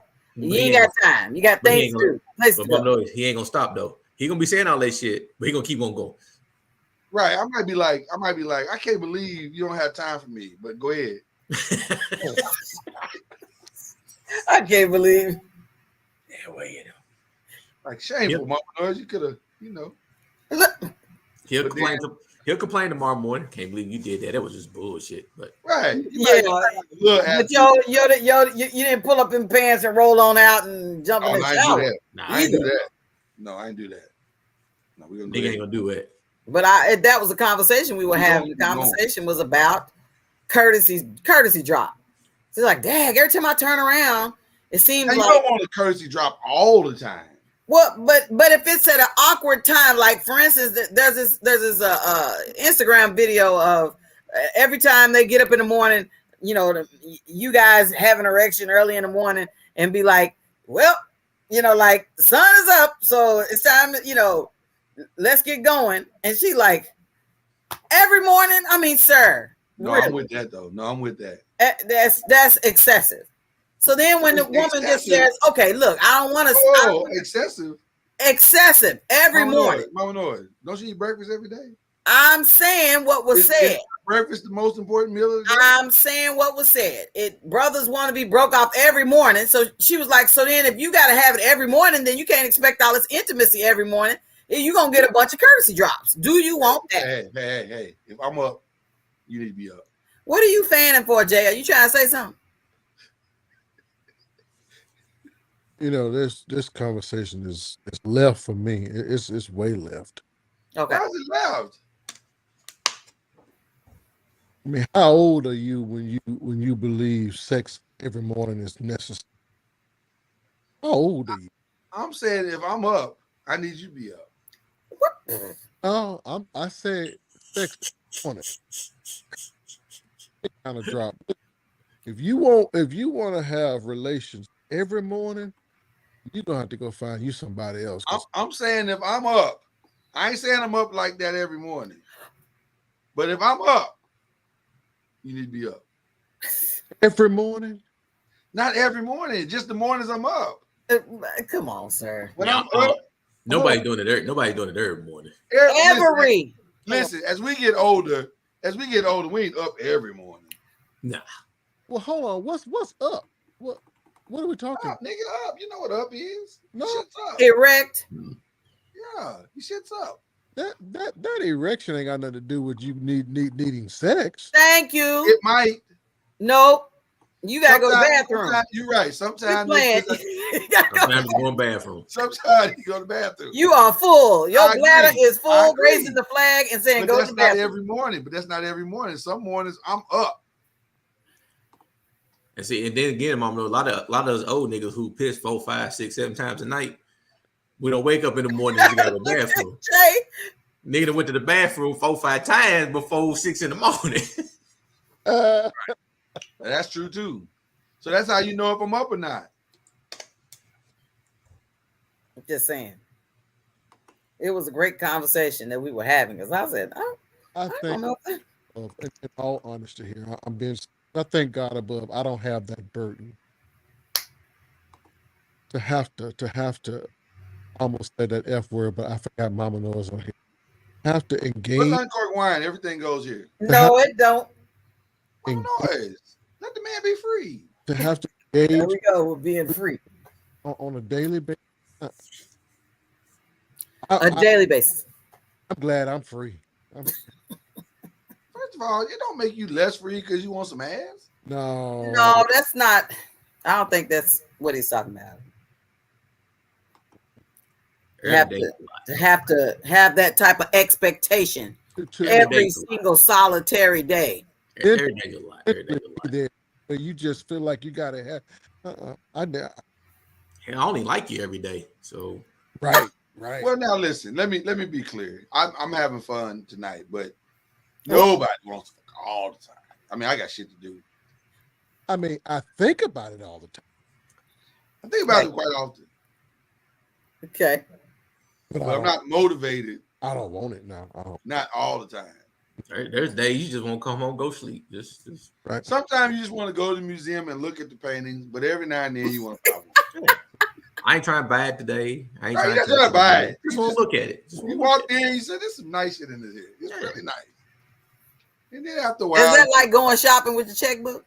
Yeah, going shopping with the checkbook with no money in the bank. That's what that's like. Yeah, or window shopping. You might window shop a little bit. You don't need it all. You're right. Young people, though, they say they want to do it all the time. When you're young, you do think you're going to do it all the time, though. Every song in regard to love talks about all day and all night and hour after hour and time after time. You're like, who's supposed to do all that? Because you can't say what you really want to say. You can't say what you really want to say on them songs, Mama Noise. If you say something other than all night and all long. What you supposed to say? 30 minutes. You're supposed to say burning man. Fitted pumps. You get fitted pumps and you're good. Get up and bust a nut. Anthony Bruce said, I'm good for every 9 days. Every 9 days. Every night to see. Woo. Oh my God. I think 9. It's like 3 times a month, 3 or 4 times a month. Yeah, you can shorten that so maybe every 4 days, Anthony. Let's go every 4. Oh my gosh. Hey, I'm on that 9 days. Well, you're gonna lose a week off the top. I sneak in a 10th day every 9 days. Yeah, you'll lose a week right off the top. Now when they get to a certain age, when they get to a certain age, you good. You good all the way through. But I'm at that age where there is no week. What do you mean there's no week? There is no week because of we passed that. Oh, y'all good. Past that stage. Oh, so y'all just go. No, we went. They've been there, done that. But y'all still have to when I get that feeling stage, right? When I get that feeling. Yeah, the feeling just don't come as often. That's the point. Oh. Would this feeling come more if you had less responsibilities? You really do have other things to do. That's my point. I'm saying if you didn't have a lot of shit to do, would you be like, man, let's do it some more? We all here would agree. Most of the sex we've had in our life was because we were bored. We had nothing else to do. Where else would you gonna go? You was broke. You was chilling with your girl. Y'all couldn't do shit. Wasn't nobody home. Yeah. Would we have had as much sex as we had when we were younger if there was Netflix? Yeah. We'd have had more. We'd have had more. Because you didn't have to leave. You I had to go home. We had to go to the movies and watch it. And you didn't have to pay. You didn't have to buy snacks and stuff. All you had to do was come over somebody's house. I feel like the Lord delayed a lot of kids for us for not giving us social media and Netflix and shit like that. That was the best thing. That was really like shout out to God for delaying that. Because that would have been problematic for our generation. No, Mr. Noise, I don't believe, and you guys can help me out on as I observe, I don't believe you nearly as interested or as intrigued by sex as we were. They're not. But because they got other things available. Yeah. And by the way, I just switched. I know it looks weird that I'm looking in a different direction, but I just switched screens. I got 2 different screens, so don't be thrown off by that. They got other shit to do. They don't need like they don't, it's not games and it's not they got more things to do. It's just more readily available to look at it than what it was for us. I agree with that. I like that. Oh, that's where I was going. You just said it better. They definitely ain't got more to do than we did because we always had something to do. They ain't got shit to do. That's they got true. video games and the internet. Yeah. Well, we created stuff to do. We had to find ours. Where do you think hide and go get it and all that stuff came from? Exactly. We had to go find ours. We had to put work in. That shit's online everywhere. Back in the day, it was a lot of work. What? It was a lot of work to get ass back in the day. You had to coordinate that shit. It's hard to get it. It was really hard. And didn't mind it. That's the chase was fine. We was okay with the chase. No, the chase didn't bother us, but it brought a lot more see, they don't have to work that hard. They can video each other and do stuff. Our shit was on Polaroids and VHS. We you know how hard it was. You had to walk around with tapes and shit in your pocket to go somewhere. You didn't want to do all that shit. They got phones and shit for that now. Put it in a backpack and get on a bus or something. When you had to pack your shit to go to somebody's house, you had to pack. Mm-hmm. Yeah. Facts. You better know the bus schedule. So the question is, as our society becomes more liberal, because we will all agree, especially in our community, we were a very conservative people. Anything didn't go. Okay. Yeah. I'm not saying everybody was living perfect or nothing. I'm just saying there were rules and you had to obey rules. Right. But now it's like this generation, it because of our march towards, I believe, anything goes, they seem to be less interested in it. Was it because we were so restricted that we were so interested in it? I think we were enamored because of the music and the message in the music with the ideology of love and sex. Like that's all of our music, especially R&B, was geared toward making love, having sex. It was all of it, and it sounded interesting. Whereas now, it sounds like violent and frightful. It's the same music, just a different tone. Flash you in the face, like wait. But think about it, it's the same music, different tone. No, it's not. No, it's not, Ron. You know what they're saying. The lyrics are the same. Niggas are singing about some violent shit. Like if you was a girl today, you'd be like, "Yo, bro, I don't want none of that. I want you doing none of that to me. What you talking about?" But think about it. But the lyrics are all about the same. They just saying it a little harsher than what we would say. But that harshness matters, Ron. That harshness. We said making love and having sex. They just say fuck. No, but they said more than that, Ron. You can, bro. I just saw a video of a girl. There's a new rapper. You'll probably hear more about it this summer. Her name is Suki Hana. Her whole video, Suki Hana. The video, she got a song out called "Pee Everywhere." And she don't mean like urinate, like pee everywhere. I was like, that's what I thought. And the video is nothing but her and a bunch of girls. If Janelle Monáe's is HBO After Dark, or Real Sex, if Janelle Monáe is Real Sex, her video is Real Sex, then Suki Hana is fucking Cinemax After Dark. Like that shit is straight ahead porn. Like it is. She is out there with it. But that's what they're putting out there. So it's a different kind of. But how's it different? How's it different than Too Short? How's it different than Two Live Crew? Everybody didn't listen to Too Short and Two Live Crew. Everybody was kind of like. But how's it different though? It's not. But what I'm saying is, the ideology of what most girls and most guys were inundated with was more Boys to Men, Jodeci, True. You know, guys that were saying, well, we just want to make love and we want to, and that was intriguing because it made you go, I do want to make love. I would like to make some love. But you kind of helped answer the question too about it's more social because again, Two Live Crew was in Florida in the South. A lot of people didn't hear it, but everybody knew it was out there.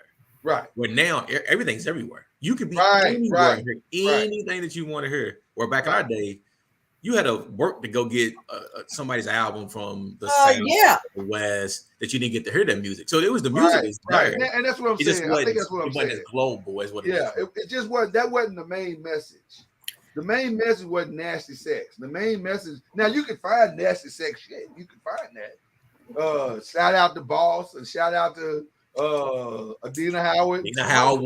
But see, if it wasn't for radio, we wouldn't know what was being played in the South and what was being played in the North, East Coast, the West Coast. It was radio first, but then after video came into the listen. I was gonna say, Mama Noise. I think it was more video than radio. Video is what exposed us and broke down the regions. Like the box broke down the regions. Did you just say the box? The box. Now, you had to pay for that shit. And by the way, I am proud to say I never called in one video. My phone bill was astronomical. I never called in one. Did you mess around with the box, Jay? No. I didn't call in not one of them videos. I said I'm not paying for that. I know, made a lot of money off me with tip. Oh my God! I didn't want that smoke from Gloria. No, I had my own place when I was calling the box. You was calling the box as a grown woman? Over on Oak Street, right? So, do we believe that we believed more in love? I feel like we did. I could be At least wrong. Talked about it more. What up, Tara? We just all over the place, Tara. Just jump on in, girl. Yeah, they believe in more love back in our day. They don't leave it. It's not love now. They ain't talking about no love now. And that's what I was saying about the songs. I don't think they like. They just want to beat the pussy up. Like they don't really want to. They really ain't talking about love. But we equated. I already showed that, Mama Noise. There was. You didn't have love without sex, so everybody was claiming to be in love, but they really wanted sex. I think we thought it was both. I think they both. We thought they all went together. Yeah. Well, I will say this. The difference between then and now is like, for instance, we was always trying to get to some location so we could dance, slow dance. And then you was always close to somebody. You getting the opportunity to be chosen as a woman, to be invited out on the dance floor, and you closely holding the person close, and then clothes burning, and well, that's what we used to call it. Clothes burning and all that type of stuff was popping off at that time. What hold on, what's clothes burning? Dry humping, old man. Dry humping, grinding. Oh, you never clothes burn? No, I'm sure. Now that I know what it is, I got it. I was gonna say. I thought it was because that kitty cat was so hot, it was burning up. Not the STD, not the STD. I don't think that's no. That's just spoke my truth. That's what I thought. Well, you go ahead. Jay, you make me go back to my phone call, man. No, man, we just right. Anthony Bruce said it right. We wanted connections. The connections. I feel like we did. I feel like we wanted more connections. Anthony Bruce went to connections. Facts. No, he's saying we wanted connections, not the club. I just got that out. I just got that. No, Al, not the club. Well played, Al. Well played. Well played. Oh, wait a minute. Cuz is trying to flag us down. What is it, Cuz? Back in our day, it was important to have a girlfriend or a boyfriend. Yeah. Well, it was safer to have a girlfriend or boyfriend. It was not in our day. It wasn't important to have one. No. In our day, it was just how many numbers could you get. It was about the number you could get. How many you could have. It was important to have a date to the prom. You didn't go to the prom. Yes. A date. If you even had to find one, you was gonna have one. Right. I think it was a little bit of both. I think because we had a lot of cats who went to prom without dates. So yeah, I think it was a little bit of both. Like we wanted somebody special, but if we could get some ass too, we take that. You got. Thank you, Tyra. You know what? I'm so glad you're here, girl, because they was giving me the business. What did Tyra say now? She said today all they want to do. Yeah, we said that earlier. What did she say? No romance. Because I can't see it. What you say, Mama Noise? She said no. All they want is no romance, and everybody. That first word, Mama Noise. What? You skipped over that first word. Nah, I did not. Well, what does it say? What does it say? Don't act like you don't see it. I can't see it. Honestly. You need to enlarge your screen then. They say they want a food. That's what it say. Is that what Tyra said? Yeah, but she used the PH though, so it's not. So technically, it's not a curse word. He like, well, I definitely finna get my glasses. She spelled it correctly. Phonetically correct. Yeah. Right. She went with the phonetic spelling. And in our day, everybody had one of them buddies. Everybody had them buddies. Well, okay, now hold on. Let's hold on, because now So at what stage are we talking about? Are we talking about high school, college? Are we talking about college, post college? What are we talking about? Let's make it easy. 16 through 25. Okay, well, see now in college, yeah, we had friends with benefit, hook up friends and stuff. That was different. That's different, yeah. College is almost a part of the march of course anything goes. Anything Right. College. But when you're home with your parents, we were very limited. College was real Lord of the Flies. Like whatever happened on that shit happened. Like it was like when we was home with our parents, we were out there. We was trying to be. Like I was trying. Oh no, my grandmother wasn't having it. Who's all college here? It was very difficult. We was running them streets. Right, you couldn't go home and do it. Yeah, you wasn't at home doing it. You was in the street. Well, in high school. Now, once I got to college, she was a little more liberal. That's because you was answering your own phone. It was your own phone. It's my own phone, and plus, your own place. I had a separate entrance to the house too. So coming in through the basement, see that thing? You didn't have to come through the house, so that was a different experience. Mm-hmm. Yeah, no, that was different because I remember the parties at college. Everybody wanted somebody to dance with, and it was so people were grinding so hard, and it was so hot and sweaty and stuff. And all them basement parties and stuff, there was condensation. The walls, we used to say the walls were sweating. There was so much steam going on in those parties. It was and it was packed. It was so many people in there. And then I try to tell my own kids about dancing and stuff like that. And they want to go to parties and everybody's holding their cell phone, standing 50 feet from each other. I'm sitting there going, go over and talk to them. Well, I want to go back. I want to go back to Cousin's question. So, do we think that our kids are not interested in it, or are they overexposed to it all, to where the interest is? I don't want to say shifted. It's not the same. I think their viewpoint of sex is not the same. I think a part of the reason why I asked the question is because when you go to European countries, they are a lot more free, right, and open. Let me fuck what you're saying. I don't think they have the experience we had coming up, where you were so conservative and restricted that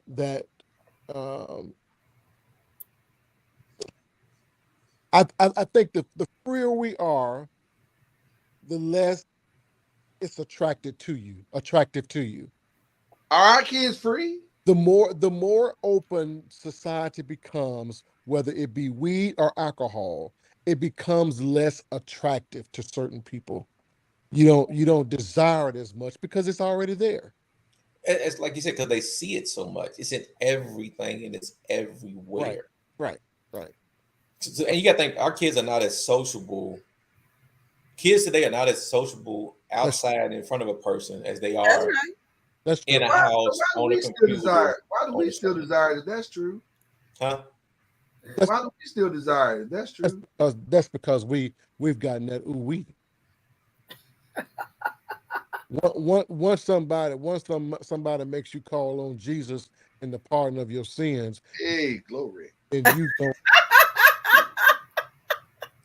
you don't want to stop that. And the reason we like it so much, Lord, is we learned to love it. That shit is amazing. Listen, it wasn't that hard to learn though, to love it. Like that wasn't hard at all. Lord have mercy. Let me tell you something. Let me tell you about the God I serve. Okay, let me just confess and testify right now. I truly believe. I knew God was a genius the moment I had sex. I said, "This is incredible. This is a flawless design. This is like, brother, sir, this is amazing. Most simplistic design ever created." My praise went up to a whole nother level once that was your mindset. It's amazing. It's amazing. Look, listen. Let me tell you something. I don't know how it feels on your end, but on my end, the shit is incredible. Well, I'm grateful for that, but you know what I'm saying is that simply, Mama Noise, it's quite something. That's not unless now Tyra and Lariga them and that are in the chat, maybe you can chime in or not. You don't feel no pressure. But I'm saying that was not our experience, and it has not. His own experience. She said she found the Lord. I can't read the text. She said she found the Lord high and lifted up. When she had her first great one, but now that may not have been the first one. I gotta get some glasses. Well, I admit the first one might not be the best. Like it takes you a while to get your footing. Well, that's what I'm saying. It's like riding a bike. You keep falling off the bike. You keep trying to get back on there, trying to get control of the bars and all that type of stuff. The first couple of times, I got news for you. For guys, even bad sex is pretty good. You know. I'm just telling you. For us, see how she said the first one was a flop. You know that. I feel you. For women, I'm gonna star you out. Y'all probably took y'all a minute to get, for God. Women, it goes back to Color Purple. He got on his business. Y'all gotta learn how to stop taking L's. What? Y'all gotta stop taking them L, Mama Noise. Y'all think too hard. It's a simplistic design. It's a stick in a hole. It's a simple design. No, it ain't no simplistic. It's pretty simple, Mama. No, because if it ain't no type of with lubrication, then it ain't no super simplistic design. Mama knows. Listen, you guys only say it was a flop because of your experiences afterwards. No. Could have been during. No, listen. I'm gonna let you finish. Well, thank you. God bless you. There was a whole lot of petting going on. There was a whole lot of rubbing and touching and out, if you will, going on. Yeah, I agree with that. So because of that, there was a lot of juices that were flowing. So by all means, let's just be honest. You felt something. To say that it was a flop, you only believe that because of your later experiences. Because your first time doing it, you don't know what you're doing anyway. So right, you can't compare it to nothing the first time. So any and everything was good at that point. Because I don't know. I feel like even with somebody more experienced, even if somebody's more experienced than you are, I just think that a woman's first experience is going to be trash. Because I think we got to stall them out on that. Because the truth that probably is so. Most guys don't come to the game really knowing how to play. Like it's like opening up a brand new video game and you don't read shit. You just start playing. But the both of y'all. Exactly. But both of y'all like it. So how's it a flop? Yeah, but the problem is that we're going to get satisfaction regardless. I was getting ready to say because we 25 pumps away from satisfaction no matter what. Like we gonna be all right. I don't believe the shit's gonna work out for us. It may not work out for them. But I don't believe that you were cognitive as you claim to be, or as aware as you claim to be, that you were unsatisfied. Listen, first of all, I believe, cousin. See, Tara saying it right now. Yeah, I believe we are absolutely positively cognizant that it's such a painful experience. There was no, let me get to the good part so I can even get what I came for. Yeah. As long as he got what he came for, that's usually what pops out. We don't even know that we're supposed to. We don't even know we're supposed to get something out of it. We only know that he does. Right. See, that's the problem. That's the problem, Mama Noise. Because as guys, we were told what we were supposed to get out of it. Right. We ain't been told nothing. I would venture to say, and this is probably a high number, but I'm probably not wrong. I would venture to say 95 to 98% of women was not told to bust nut. Did not climax on their first time.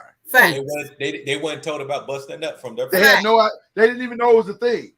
Facts. So their experience, they probably walked away going, okay, I guess this was like something felt good, and it was probably moving in the right direction. But it didn't. But there was no completion to it, like what we had. Like what we had, we was like, "This. I'll be doing this the rest of my life." Listen. If we are honest with ourselves, if we're honest with ourselves as men, unless you did a lot of jacking off before you had your first encounter, you didn't know. You didn't know what a true nut felt like anyway. Right. So as you were having sex, you thought I already came. This shit already feel good. I mean, you really didn't know either. But even if you had masturbated before, you still were kind of thrown off. Like, oh, I can get to the same place by doing it this way. This is even better. And it was a totally different one It was a Right. different Right. It's a different one. It's totally different. Right. See, for women, they don't get none of that. Like we don't know. We don't even know we're supposed to be hitting a spot or making. We don't know none of that shit. We No, we weren't. At least, listen. For me, I didn't know any of that stuff. I mean, my mom was trying to make sure I had all the brochures about STDs and and all that about a woman getting pregnant and all that type of stuff. But the part about satisfaction of sex, absolutely not. That we supposed to get satisfaction from it? No, there was no conversation about that. But there was always still, even though you may not busted the nut, there was still pleasure at some point. You still got to a point that you still had some pleasure in it. But what's the point in having the pleasure if you ain't got no destination? Yeah, but you don't know that you. But you didn't know you had no destination. Right. If you ain't never had a GPS, you don't know that it's a good thing to have. Cuz is saying something. What is happening? What the question is, why did you go back the second time then if it didn't feel like shit? If it didn't feel like nothing? Because you know that you want to be in a relationship with this guy, and this is what is necessary in order to keep it. So now when my first boyfriend, my first experience, it was literally my first experience. I don't know how many it was for him, but for me, it was my first experience. And then this Negro broke up with me right after I gave him what I thought was my most treasured gift, is a woman's virginity. He went to a woman that was much more experienced because he wanted somebody much more experienced. You saying, oh, I was trying to give that to you because I wanted to keep us, in a relationship because I knew that you was going to stay in a relationship with somebody that you're sexually active with. But if you saying, oh, that was trash because it was your first time, I need somebody who done got the some experience. Mama Noah, I want to go with what Tara just asked. Were you aware of yourself at that time? Like, had you taken advantage of yourself? Taking advantage of myself? Yes. Had you pleasured yourself? Don't be confused. Oh, masturbate? Yes. So, yeah, but I didn't know that sex is supposed to be a destination. It's an experience where he's supposed to take you there, like the Staple Singers. I didn't know that. Oh, you had separated the two. You thought, I thought it was just okay. The act itself, that's my responsibility. He gets to make it to the climax, and we not supposed to make it to the climax. So you didn't put the dots. See, that's what I think. I think a lot of women don't put all the dots together. Right. Because it's not explained. A lot of the houses don't talk about it, man. They just don't listen. It was not discussed. Conversation. It wasn't discussed. My house didn't have it. But the problem is now you're letting the TV. I was gonna get it. I was gonna figure it out. But think about it now. You're letting the TVs tell these kids that. You're letting movies tell kids that. You're letting the internet tell these kids that. They got Netflix documentaries that'll teach you now. Listen, I talk so much about it. My kids be like, "Mom, mom, mom, mom." I'm like, listen, I'm just trying to answer the questions because when I was asking my mama the questions, I just happened to be getting my hair pressed at the time. And then, then all of a sudden I start getting burnt on my neck from left to right because I start asking questions. I'm starting to wonder if it had to do with the questions. It had nothing to do with me moving. Child abuse.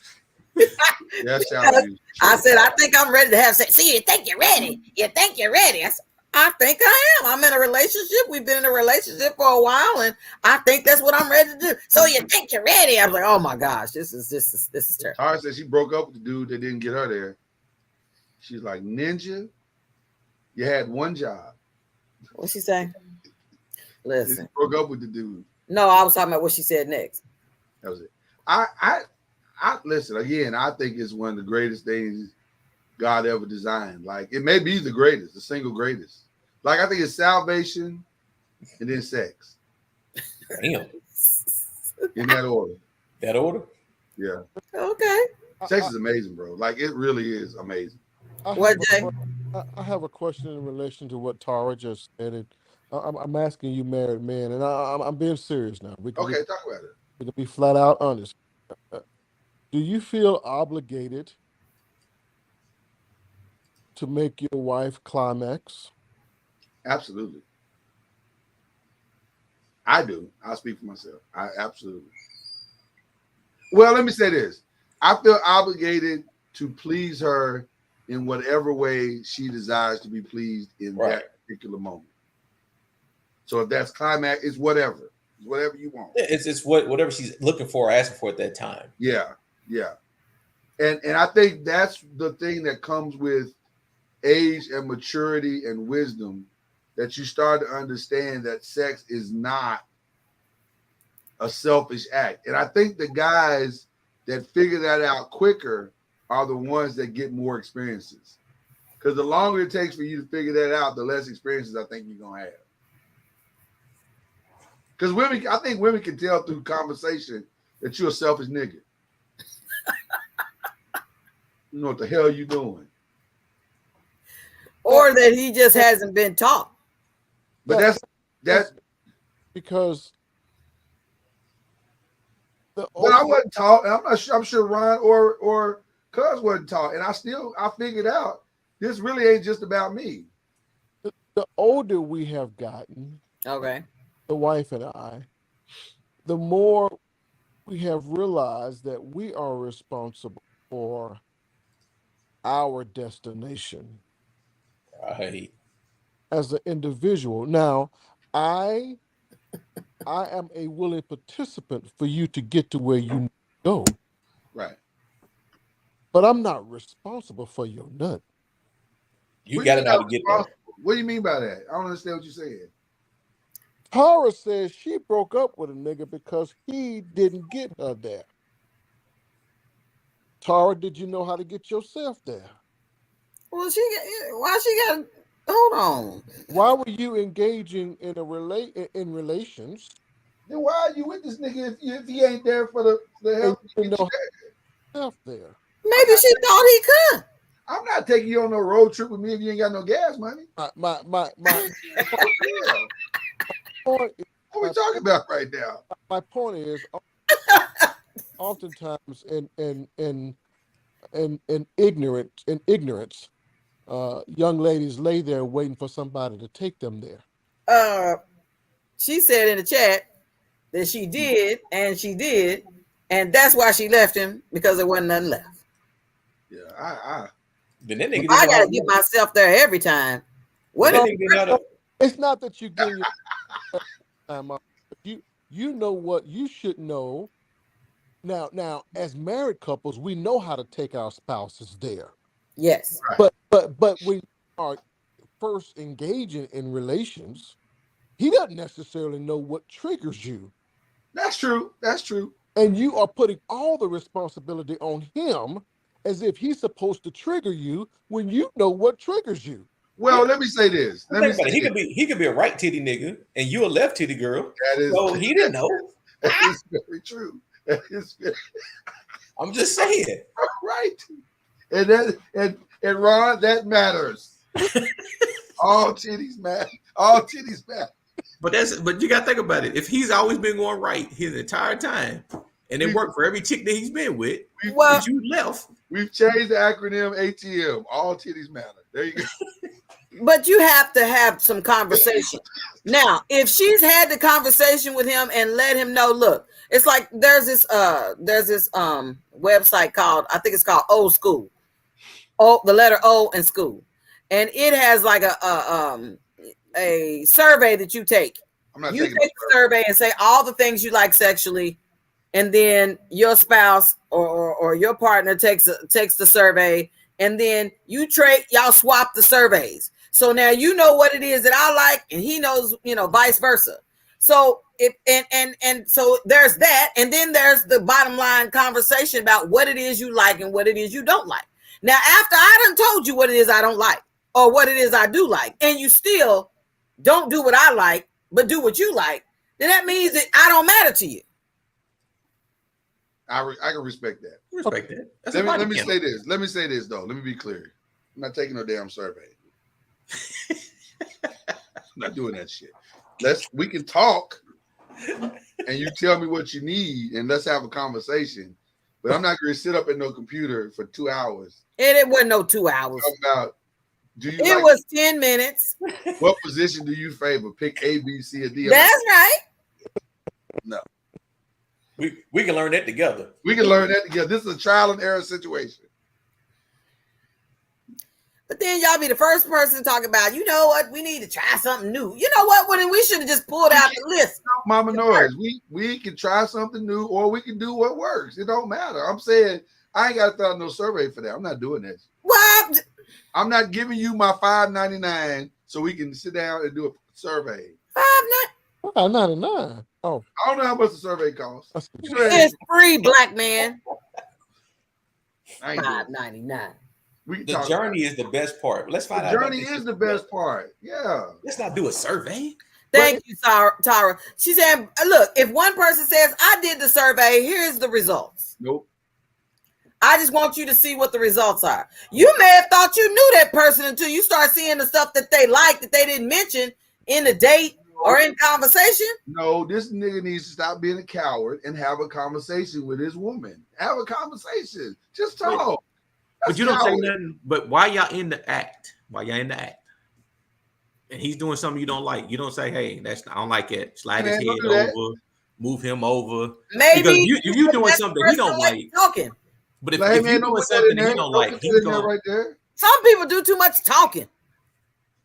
But think about Mama Noise, for the guy. If you're doing something that he don't really care for, he gonna move you some kind of way. No, he ain't. Noise. If I'm about to put something in a hole you didn't desire it to be, you better say something. What? Yes. Better speak up. You better surround and have something somewhere you didn't want it. You like, I don't want you to put that there. Oh, girl, you better say something. They can get you some problems. I'm just saying. Because what we've discovered as well is sometimes you will take something from sex with another person and bring it to the next person, assuming that that person likes it the same way as the person before. It's only natural. But and I agree with you. That's what Ron was talking about, the right titty and the left titty. I get it. So I'm saying that's why you got to talk. That's why you have conversation, because communication can clear all that up. And you gotta take away the ego of sex. But Mr. Noise, doesn't it take, honestly, in the passion of moments when you were younger, right? Talking was not an option. Absolutely, we sucked at that. Right, exactly. The conversations take place in committed relationships. It's hard to do that. There we go. In a dating situation, yeah. But when you was younger, you didn't talk. It was more physical movement than it was communication. Because if it's something that you didn't like, you moved yourself. You try to move yourself out of that situation. You yank your booty out the way. You're like, oh, don't put that there. But see, y'all. Another thing is that if your person is into a bunch of porn, that'll mess the whole thing up. Yeah, and you like, okay, first of all, I know you see Amber on the video doing this all fast and stuff like that, but this is not the way it's done in reality. That's true. But that was not our issue back in the day. Porn was too hard to get. It was hard to mimic porn. All we had, didn't see that much. All we had was Jet magazine and JC Penney's. No. We was not that far back. Every now and then we saw a VHS tape. Every now and then. You had Ebony magazine too. Ebony too. That's right. Yeah. Ebony Fashion Fair. Every now and then, you went to the store. You might have stole a Hustler magazine. Borrowed Playboy. Tara said, "Let's not negate porn." Where's Al? I said this Negro said the J.C. Penney catalog. That's what I said. No, we weren't all the way back there, sir. Y'all know cousins old as shit, so we just have to accept that humbly. I did not look at the catalog that way. I'm sorry. I forward to the catalog coming to my house. I look for No, I don't think anybody's negating porn, Tara. I think we're just saying back then, you couldn't just grab your phone and pull up porn. No.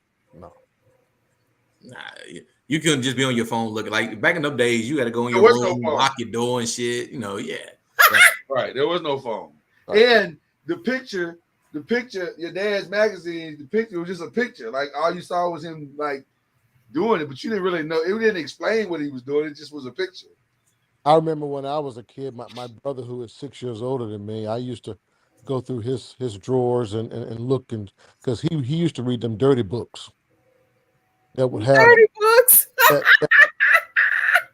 have the word pussy on there and dick on there. And I said, right. Well, that's bad. Wrong. No, check it out. We had cable. We got cable in our house when I think I was in middle school. Man, if you shake the cable box a certain way, all of a sudden the Playboy channel shows up. Right.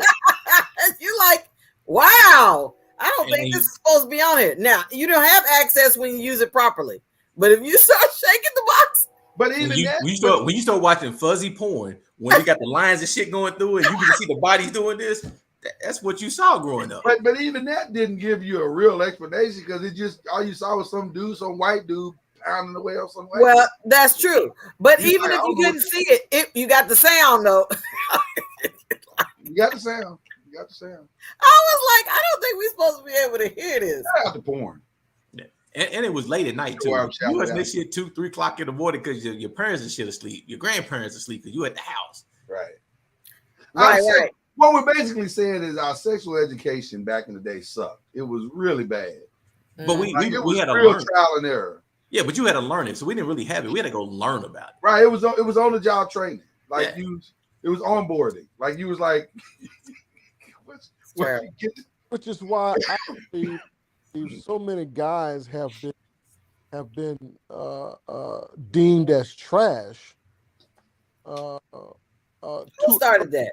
Too early on. Y'all did. Women started it. Calling No, I'm talking about on here. One of y'all started talking trash sex, and it just lit Jay's candle because he was like, "Who said trash?" No, we said that there is such a thing as trash sex. He's like, there is. Right. But you don't know what it is until you get experience. Too many were deemed as trash, and Tara said because it was. It was Tara. You right, girl. Once you get 10 body count, you become, if you ain't good at number 11, you probably become trash. Right. Once you get to that 10th body count. Yeah. You start to figure it out a little bit. Well, I mean, at some point you just don't give a damn. Yeah. You don't want to learn. Yeah, if you trash after 10, then you just suck. Like you're never gonna be good at this. You just out for self. Yeah. You're selfish. You're a selfish guy and you don't care. And we can say this, that I believe most boys have sex for self. Yeah. Not to please the girl. Right. Yeah, I don't think there's any doubt in that. Yeah, your entire, your teenage years up and probably to your early adulthood. I mean, you're probably that's selfish. Right. 9 times out of 10, it's selfish. Tara says, "Stop giving sex participation trophies." So they get participation trophy. Everything else, goddamn. I was gonna say we live in a participation trophy world. But honestly, the reality is what works for woman A is not going to work. Well, may not work for woman B. Right. So just because you've had 10 experiences, it doesn't equate to a professional. You know what I'm saying? Yeah, absolutely. Because what I've done 7 times with this woman, it's not going to work for the second one. Yeah. Sex is like learning how to play golf. You can learn the mechanics, but every course is different. Every circumstance is different. So just because you can hit that shot over here doesn't mean you're going to make that shot over here, because all of the conditions are going to be completely different, just like ours. Like she might not even be a titty person at all. She might be like, rub my belly button and that'll get me right where I need to be. You be like, okay, that's some weird shit, but it works for her.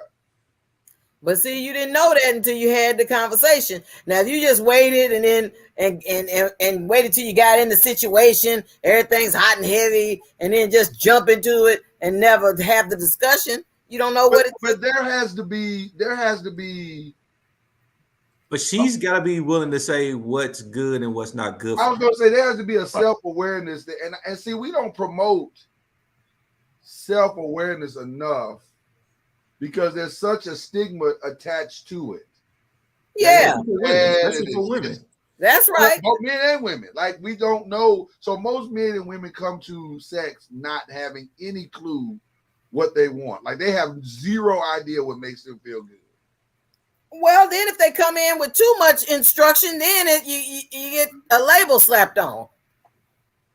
You come in trying to say, "Now I don't like this now," but now if you just go ahead and do this, you sound like you got a lot of experience. Then next thing you know, for a woman, man, we done got slapped with a label of. And I'm sure that's unfair. That's unfair. Oh, is she fast? Or she trying to tell you what takes her there like the Staple Singers? Well, men are rewarded for their experience. Women are labeled because of their experience. That's true. Too much experience is. Wait a minute, hold on. Right. Because if you'd have had a bunch of dicks running up in and out of you, you a hoe. So let's define what's enough experience. Ooh. Should they know themselves? And so is or he. Should they know everything? You gotta know yourself, man. Know yourself. I think the only thing that should be required is that you have an idea of what you like. Right. Not required, but it would be nice if you knew what you like. But even if you know what you like, if at that moment that person that you are engaging with, not who you really want to be engaging with, then he really can't touch that button that you like, no matter how hard he tries. So you just engage with him. But see, that goes back to the original design. The original design was that both the man and the woman would come into a sexual relationship under together the auspices of marriage and in a virginal state. That's right. So you wouldn't know trash sex if you had it. You just say, "Oh, we both have trash." All together, right? So that's what the original design is. So she don't know if she being pleased or not. Y'all figuring it out together. Tell Tara. So tell me what you want. Oh, I was about there to you go. I was about to jump up, Al, and hit the step. Tell me what you need. Cuz has no idea what the step is. You've never done that step in your life. I know that. But do you know the step that comes along with it? You got to break it down to him, Lloyd. It's the very first. It's the very first step in the Commodore's 8-step routine. Right. You got that hard step to the left, hard step to the right. Tell me what you want. Yeah, not the fact that I broke down to the Commodores, though. That's the crazy part. Yeah, step is old as time. It's a step is old as time. Okay, what we gotta be honest about? Let's also be honest. What we being honest about? What we gotta be honest about? She said about the rule of thumb. What is it? Before you that you must before you play with others, you must first learn how to play with yourself. Oh, that is true. You need to know what it is that you like. Well, listen, here at Noise Media, we are big advocates of encouraging yourself. Big advocates. Do what you got to do. Well, that's true. Well, my thought process. I would say, and I don't disagree with that statement. How to get where you want to go? Yeah. Then that's on you. You gonna get what you get, and you just stuck with it. So you the fool, not me. If we can't communicate, okay. If we can't communicate and share our desires with one another, and you think, okay, he it's his job to get me there, then you gonna get what you gonna get. Like Lloyd said, you gonna get them 50 pumps, and it's gonna be over. You gotta know what you know what you need. You gotta tell them what you need. I would say this though: there's danger in self-pleasure. Warning, Will Robinson. Warning. You can do that so much that sex with a partner of the opposite sex. Well, hopefully it's the opposite. It's not as appealing because you know how to get yourself there quicker without having somebody breathing on you or without having to try to satisfy somebody else. So you're right, which can also be dangerous. It is. Yeah, it takes us to our earlier point of competing with those little toys. Right. So let me ask this question. Now this is interesting. This is gonna be interesting. Should couples who have little to no experience when they marry, should they explore masturbation in concert with sex? Because that self-exploration will help them to kind of define some of the things that they may or may not like.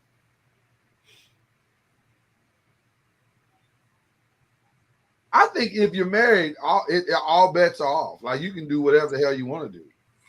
Yeah, I was trying to. Whatever you need to do to fix your it, make it work for y'all, do that. Yeah. I mean, don't bring no animals in. That shit's weird. But you know, if they get you off, do what you gotta do, bro. Don't bring no animals in. You can do that. You gotta have a line. I'm pretty sure that shit's illegal. I'm pretty sure. Yes, it's called bestiality. It's only legal in certain states. No. Oh wow. I felt like that was Mississippi. I think it might be a federal thing where federal law overrules. Oh my God. State law. Yeah. Yeah.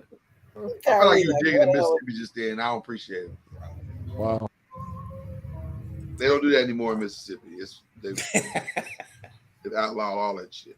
So stop it.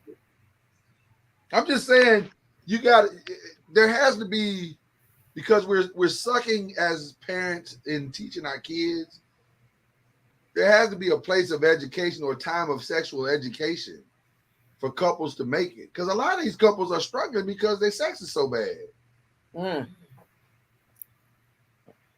Yeah. Niggas don't know what the hell they doing. They coming in. And then is it pride that a person don't want to talk about what you like and what you don't like? But I don't know if it's. Go ahead. It is. Now I was kind of leaning towards Mama Noise. We say a lot of couples struggle that is bad, but is it bad because of the pride that's in it and them not wanting to have those conversations to make it better? I think there's a pride tied to it, but there's also an ignorance tied to it. Like you don't know what you don't know. Like a nigga had 5 or 15 positive sexual experiences prior to him getting married. And those 15 girls told him what kind of stud he was. But then his marriage, he got in and she said, damn, nigga, you seem lost. Like, you don't know what the hell you doing. And I'm going to need more than 50 pumps. I'm going to need you to go more than 3 minutes, you know.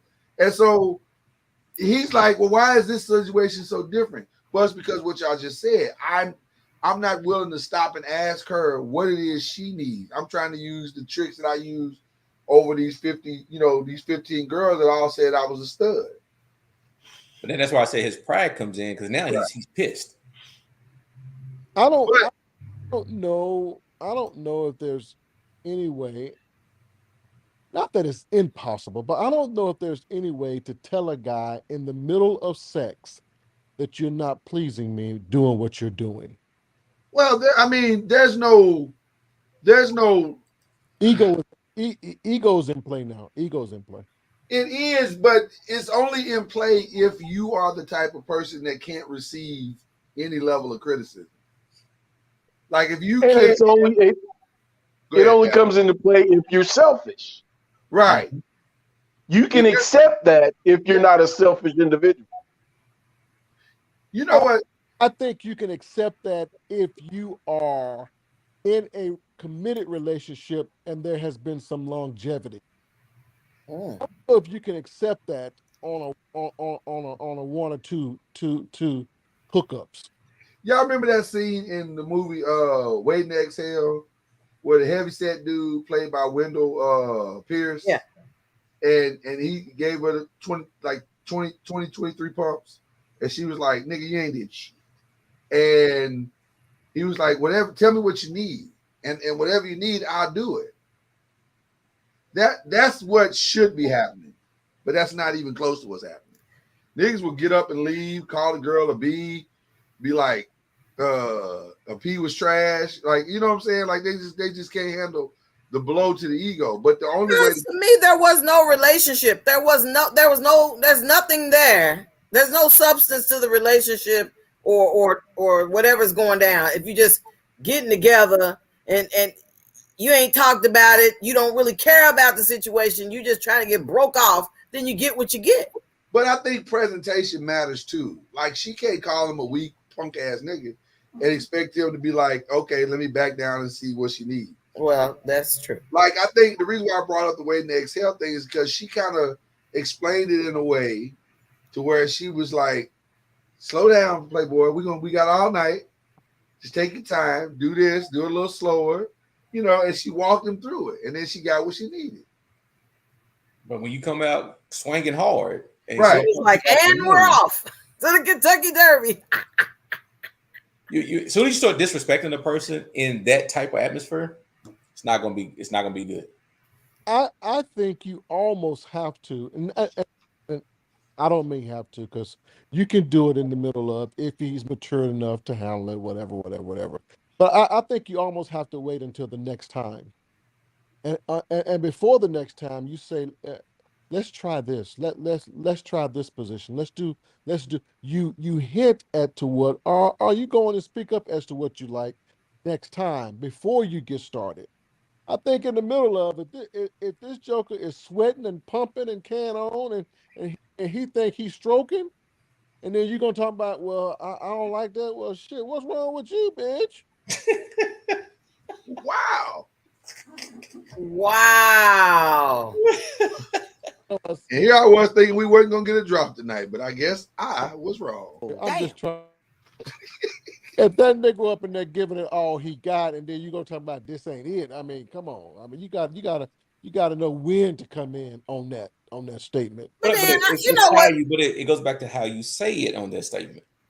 Because if you in there thinking you doing shit that you ain't really doing nothing. That part. Because if she says, baby, oh, you so sweet, you trying so hard. Let me see if I can help you. Something like that, you know, like she got to soften it, because the male ego is fragile. I was getting ready to say the male ego gonna come in like, girl, I'm gonna blow your back. Fragile. That's facts. And you like, okay, then you be like, that did you blow my back out? Did I miss that? Yeah, you can't give a nigga a book. You coming, Mama Noise? Yeah, you can't give a nigga a book report after the fact and tell well, him that then don't come in there with an S on your chest trying to say that I can, you know, I got this kryptonite and I'm finna, you know. Now that's where a lot of niggas make their mistake. I'm not going to tell you nothing. You'll be just pleasantly surprised, or you'll say shit needs work. Like whatever. You'll be pleasantly surprised. No expectations. Listen. I'm not going to make no claims. But come on, Mr. Noise, that I don't think that's real, because the vast majority of our women have had relations prior, and if you ain't talking a good game, like you to Mickey Mac, she ain't gonna waste her time with you. No, I disagree with that. I think if you treat her well in the lead up, in the ramp up, she'll out of love and it's just like Mama Clump said. If the gentleman shows me a nice time, take me out to a lovely dinner, treats me nice, then I'll take him back home and we'll have hot, lovely relations. That's you ain't got to sort out what I'm gonna blow your back out. Right, you don't have to leave with I'm gonna blow your back out. I think that's a mistake. If you because nigga, if you say it, you better do it. I mean, that's what I'm talking about. It's all of that I don't know what it's called. Mama knows. Let's cut this bullshit out. Women don't want no soft-spoken, nice man at a certain age. She wants somebody to blow the back out. Right, but let me blow it out. When you talking all the smoke, it ain't no fire. Right. Listen, don't leave, but I'm gonna blow it out. Just blow it out. I'm just exactly. But whether or not there was a fire or not, I got what I wanted. See that's what I'm talking about. That's that bullshit right there. Right there. Right there. Al, Ron, you know like I know. The nigga that came to the basketball court acting like he was the best thing to basketball can't shoot worth a quarter. Worst nigga on the court. He is a terrible player. 90% of the time. I'm just saying. The same thing on the football field, same thing on the baseball field. It don't matter. The nigga that's bragging the most, or he comes in all his gear, he got on the jersey, and you like, this nigga can't play. That's what I was gonna say. What was that little football player name? He was a QB, and his last name they was They was gassing that brother up like he was gonna be the next this and that. Be a lot of them. Johnny His last name started with an M. Manziel, Johnny Manziel. Johnny Yeah, Johnny Football. Johnny Football. He gonna be the next blah blah blah. Real football players knew watching him play in college. Like this nigga can't play. He sucks. I'm telling you, most guys knew that really played the sport. They knew he was terrible. That he was all media hype. So they weren't surprised by anything he did in the pros. Wow. Sometimes you gotta fake it until you can make it. What? How do you do that with sex? You get yours, you get yours and get the hell out. That ain't faking nothing. You buy a strap on, what do you do? Like what do you my point is sometimes you gotta talk a good game even if you can't back it up. What? I don't know. I'm not gonna lie. Tara said it. Tara just said it on the chat. Real G's don't advertise. I'm just that part. Real G's move in silence like lasagna. Let me tell you something, and I mean this from the bottom of my heart. I have never once lied on my dick. I'm not going to do that. I'm not going. Thank you, dear. I'm not going to present him in a light that is not accurate to the certain. Present him in a light. Like, I know my limitations. Right. I know what I am, and I'm gonna present myself accordingly. Well, I done lied on mine plenty of times. See that there? See, you're part of the problem. You are part of the problem. But that's what happened. Yeah, and that's but, what I think. Go ahead, Al. Well, you have to, because we witnessed a group of women sit around VNR Supper Club's dining table, and 85-90% of them said, I want a man to blow my back out. And I guarantee 85-90% of them can't even blow out a back. What does that even mean? What does that mean? I blow your back out. What does that mean? Put them in tractions, don't that think of? That's what I'm saying. If I was to really like, I think women say that, but they don't really understand. There's a whole lot of stuff we say. Here's what it means. Break me off. Break you off? What? Here's Do you really want to say you want to come? Just say that. Like, don't. Why we? Here's what it really means. I don't expect love, so I want some good. I don't expect a true long-term relationship, so I'm just out here to get me some good dick. You want a one night. Most of our women are just about there. They're either there or they're gonna flip on the other side and say, "Hey, I might as well be gay," because I don't expect a relationship. I don't expect marriage.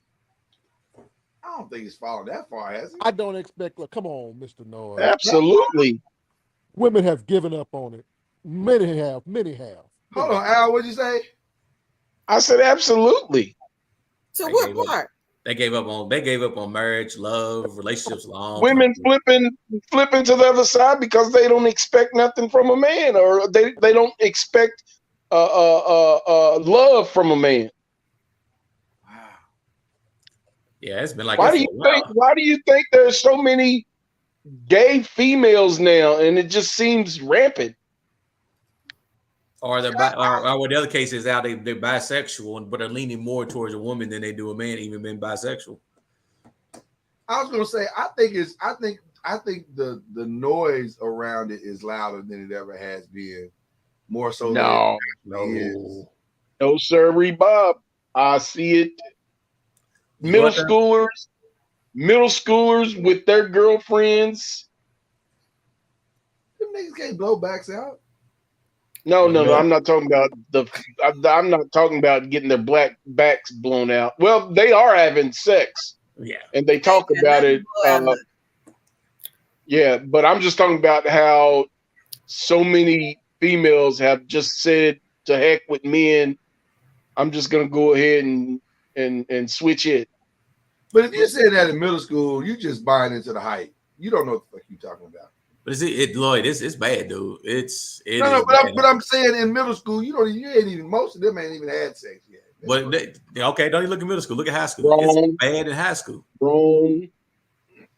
Bro, it's You bad. not you so detached from reality, Lord. Now, you think it's that many young girls in middle school having sex? That many? Absolutely. Listen. Put a percentage to it. 70? Come on. I don't think it's 70. And that's low. Wow. That's probably on the low side. In middle school, there to me, when I was in middle school, I remember that this is not shade, but I'm just saying there was a lot of girls surrounding around me that were from the projects. And they was all talking about, girl, he was tearing me up last night. Girl, he this and he that. And man, I never was one to lie, but I started lying then because I was not going to be right there in the midst of them with no experience, because it was not popular to be a virgin. It was more popular to be sexually active. See, I wonder how many of them are telling the truth. That's what I'm saying. Lloyd, I have middle school young man, 7th and 8th graders on my bus that have kids.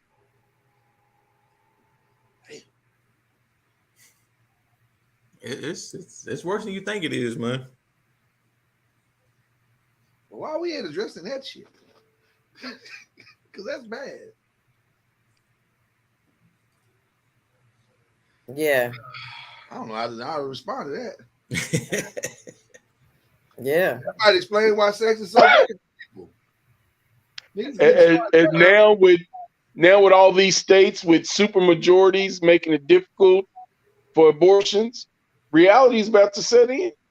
Mm-hmm. Yeah, this next decade is going to be quite something if we don't get somebody in there to change this. You about to see a bunch of 13, 14-year-old, 15-year-old parents. Yeah. Like it was back in them early days. Niggas going to be on Facebook at 30 talking about my kids graduating. They was already getting younger. Remember when grandma started showing up so young? You was like, you a grandmother? How old are you? Grandmama at 33. Grandmama about to be 22. Listen, and we said Big Mama's gone. That was in the literal sense of the word. Because now grandmamas are so much younger now. Well, how can you combat sexual education with that? Like, Jesus, if they starting in 5th grade, the hell are you supposed to do? Schools can't do anything that's in the home. Facts. Starts there. Yeah, but how do we reach those parents? Like, if they starting in middle school, bro, that's what you just said. Al just said his 7th grader said, I got to leave school and go take care of my 1-year-old. Listen, girls start having their cycles in the 6th grade. But that's what I'm saying, Mama Noise. How are you supposed to? No, I agree with you. I'm just saying if we start having cycles in the 6th grade. Oh, they're having them younger than that now. They're having menstrual cycles in elementary school now. Yeah, that homogenized milk ain't no joke, bro. That shit. Once they got rid of Similac, that shit will trigger some things. I don't know what they put in that homogenized milk, but one thing about it is them girls they went from 0 to 100 real quick.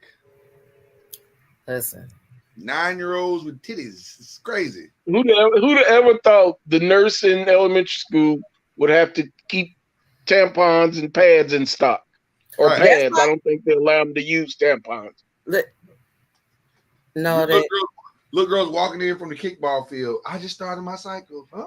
They do.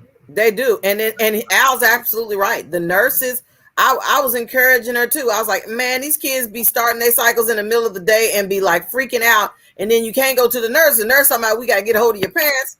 Okay, well, half of these kids' parents ain't appropriate. You can't get a hold of them during the day. What they supposed to do? So yeah, the nurses have been having. Look, the school is having to accommodate almost every single solitary situation. Only thing they don't give is condoms.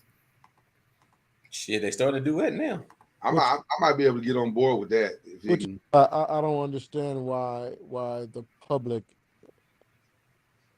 Republican Party are so hard on teachers and schools and school districts. Because you don't know what those people are facing with these kids that are not properly parented at home. Right. And now they have no other choice but to be parented at the house because they're not getting parented at home. But you sitting there up in some legislation, downing these people that are the last hope for some of these kids.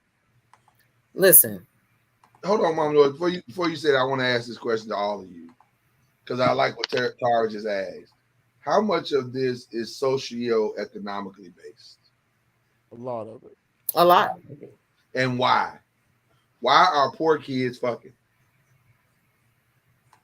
What else they got to do? Yeah, we don't. They don't have all the options that those that are not disenfranchised do. There's basketball, there's football, there's but you got to pay for all that stuff. No, but you don't have the Y's like you used to have. You don't have courts like you used to have. You don't have the little leagues and Boys and Girls Club, yeah. Boys and Girls Club. Mm-hmm. You don't have neighborhoods anymore. There's not neighborhoods that they can go hang out and chill and play those games and stuff. Mm-hmm. You don't have a mama staying at home in her tennis outfit, running you to different sporting events, mm-hmm. Taking you everywhere you need to go because mama got to work. Because well, I ain't gonna say why she got to work, but got to work. But yeah, I think mom and daddy are both at work. Shit, it's taking two incomes to raise a kid. Mm-hmm. And the reality is, if you are raising kids, somebody's schedule has to be flexible. If nobody is flexible, then the kid is not being properly raised. I don't see how they can be. Yeah, but it's hard to get a flexible, the way jobs and stuff are and the way companies are. They don't want you to be flexible. Essentially what we're saying is that if everybody's working and this kid is, I'm gonna use an old 80s term, latchkey, then something is for sure falling through the cracks. For sure. You can only expect the kid to go home and just sit and watch cartoons and there ain't no cartoons to watch anymore. Like, you don't go home and watch cartoons after school when you're in the 5th grade, 6th grade, 4th grade. You go home and you watch whatever you want to watch. Listen. You have access to whatever. When you say that, the first thing I thought about was during the pandemic, the family that was trying to do at-home learning, they didn't have the internet. So they was at Taco Bell trying to take advantage of the free Wi-Fi.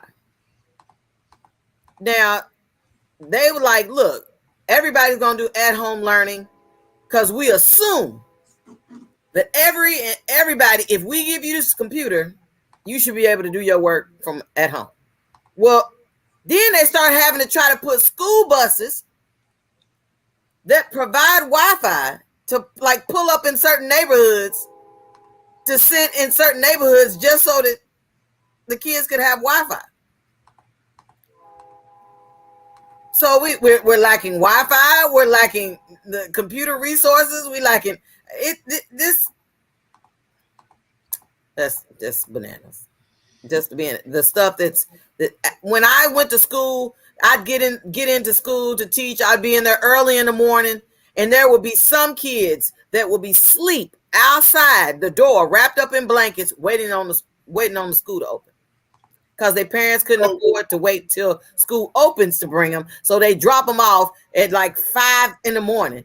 So, Mama Noise, to put a bow on what you just said, how can we expect a socioeconomically disadvantaged society to grow up and be sexually responsible when they've never known responsible, when they've been inundated with irresponsibility for a consistent amount of life?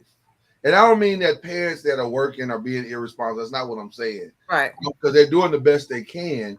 Right. But there is a forced irresponsibleness upon them that, because of the lack of resources that they have, they're not able to meet every aspect of this child's development properly. So the child is forced to figure some shit out on their own. Mm-hmm. And so that child is going to become a man who can't sexually satisfy you because he spent his middle school years digging into Aquanetta, and they were just figuring some shit out, and she got pregnant. Well, maybe it starts with it's a cycle that is destructive. A destructive cycle of not knowing your value, because you're saying, wait a minute, I'm not just going to go out there and take one of the most valuable things I have to offer and just give it away just because I feel warm in between my legs from time to time. Well, but if nobody ever explains to you what that warm sensation is other than Lil Ray Ray, then you going off of the information Lil Ray Ray gave you. Back to communication. Hey, remember the little hand game y'all used to play, and y'all would say, the girl got pregnant. It was one of the ghetto girls would change the word. They would change it to the girl got pregnant. They'd be like, I remember the first time I heard the project girl, they was like, because I thought it was. Are you saying Mary Mac?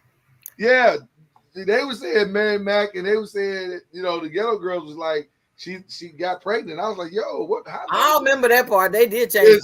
They changed the word. Al, you may have heard this or not. I don't know if you heard it, but I heard first time I heard it. It was some girls that lived in Village West. I was like, yo, when Mary started doing all that, I thought she was just getting seashells by the seashore. They was changing. Mary out here getting dug in. Like, what's going on? So I don't know. That's a tough situation. But I agree with Tyra says. She says middle class and upper middle class kids go through the same stuff, but they have a support system. To course correct, right? That's what I'm saying. There's no course. There's no mechanism in place to correct the socioeconomically disadvantaged. It's just not there anymore. We don't send them to the community centers. I remember when I was working for Metro. Me and Ron was working for Metro Parks, and what was the name of that community, Ron, we was working in out in Newburgh? Yeah, they just call it Newburgh. They may have just called it Newburgh. But I thought it had a specific name. No, you about out Fakenbush? Yeah, what was it called? You remember what it was called? Gosh, I can't remember the name of it. We just called it Newburgh. But anyway, Norfolk. Yeah. That's it. Yeah. Oh Lord. Okay, I remember now. Norfolk was the hood. It was. But they didn't have no community center. When they handed us the assignment that summer of taking care of them kids and them projects in Norfolk, they handed me around a tent and a field and a budget, and that was it. That's all we had. There's like, now make a summer program out of this, and we did. But like I said, I think even middle class kids. I mean, I know they have some of them do have support systems, but a lot of middle class kids don't have support systems, right? To be able to course correct, it's even hard for them as well. I think we live in a society that is not as interested in course correction as you would think that they should be. But some of it is. Wait a minute. What I keep thinking about in the school system is that nowadays parents are so, I don't know. I don't want to say defensive, aggressive. Like, okay, you can't say nothing to the kids. Now, you should be able to work. Parents and teachers work together. Now it's you can't say nothing to my child be blah blah. And you're like, okay, are you even here? Do you even come here for a school for conferences? Do you even come here for the things that's going on so we can keep you abreast of what's going on with your child? They so busy coming to the school ready to fight, raise saying or whatever, and you like, okay, but we're the same people that take care of your child when you don't send them to school with no food, or you don't send them to school with no pants. But Mama Noise, you know what? I'm gonna stall you out on that, and only for this reason: hurt people hurt people. Angry people are angry at people. So if my life is piss poor and shitty, yeah, I'm pissed when I come to the school. You know what I'm saying? Like, it's not an excuse, but it is a reality. If I'm already frustrated because I'm having to be up here at 7:30 in the morning, taking time off my job, which means I'm gonna lose money at my job, which means I'm gonna be short on my rent. So I'm already pissed off about that. Then yeah, I'm gonna be a little angry when I come up here. I'm not saying it's right. I'm just saying that's just the reality of the circumstances that I'm in. And by the way, those are my choices. Those are my choices. So I'm not gonna. I don't know if that mother or that father needs to be berated for it, but that is the reality of what has been created. Well, I remember as a child many times my mom and I, because I think about Lloyd and our night and day in the area of he's always had a village. I did not. I'm saying I will be at school and I need my mom, or I'm sick, or something's going on, or I feel like I just started my cycle or something like that. There was no one. I didn't have an auntie, cousin, a church member, and all them people to call or whatever in the middle of the day. It was like, you got a problem, you tail out until you get home, till mama get home from work, because she ain't leaving the line. My mama worked for General Electric. She was not leaving that line to come out to the school to say, oh, you don't feel well. I'm so sorry, sweetheart. Let me just get you taken care. Let's stop by the store to pick up a few items that you might need. Let's take you home, and I'll sit there and hold your hand till you. Nope, you was a latchkey kid. You got the key. You better get on that bus and make sure you get off the bus and get in that house and lock that door and wait till I get home. Okay.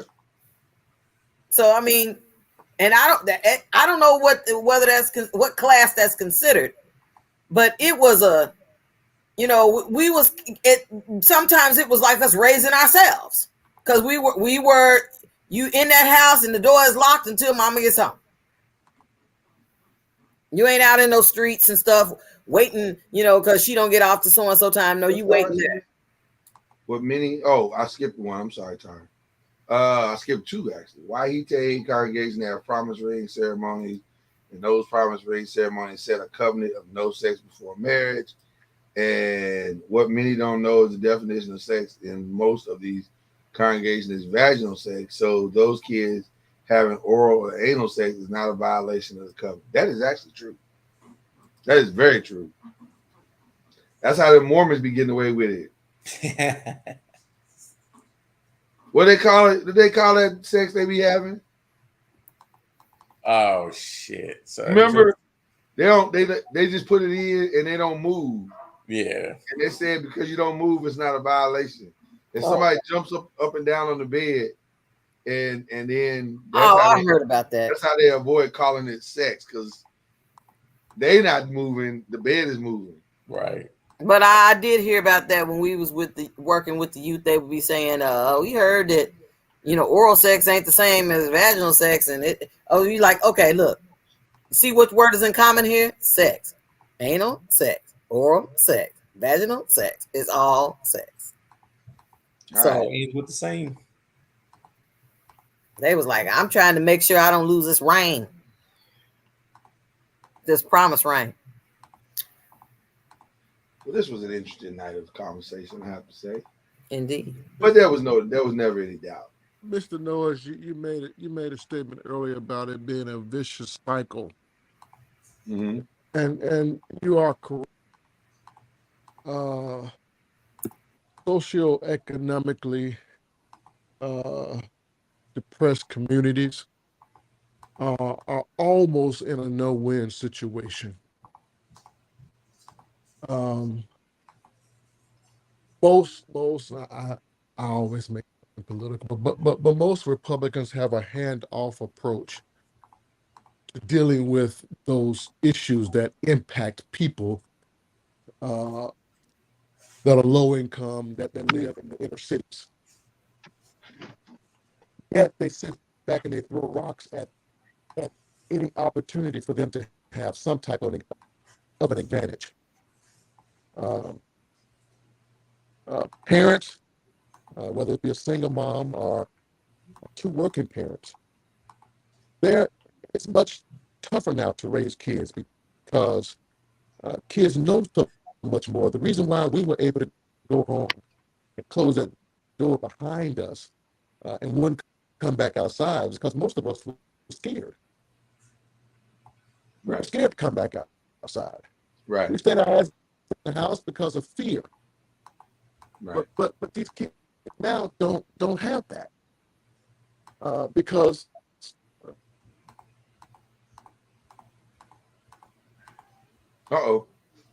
we lost him. We lost him. He was on a rant. He was doing good. He was going good. He was going good, and then we lost him. Yep. Yeah, but then I mean, we took effort away from our kids, though. We didn't raise our kids to have that effort like what we had. No. My kids will never latchkey.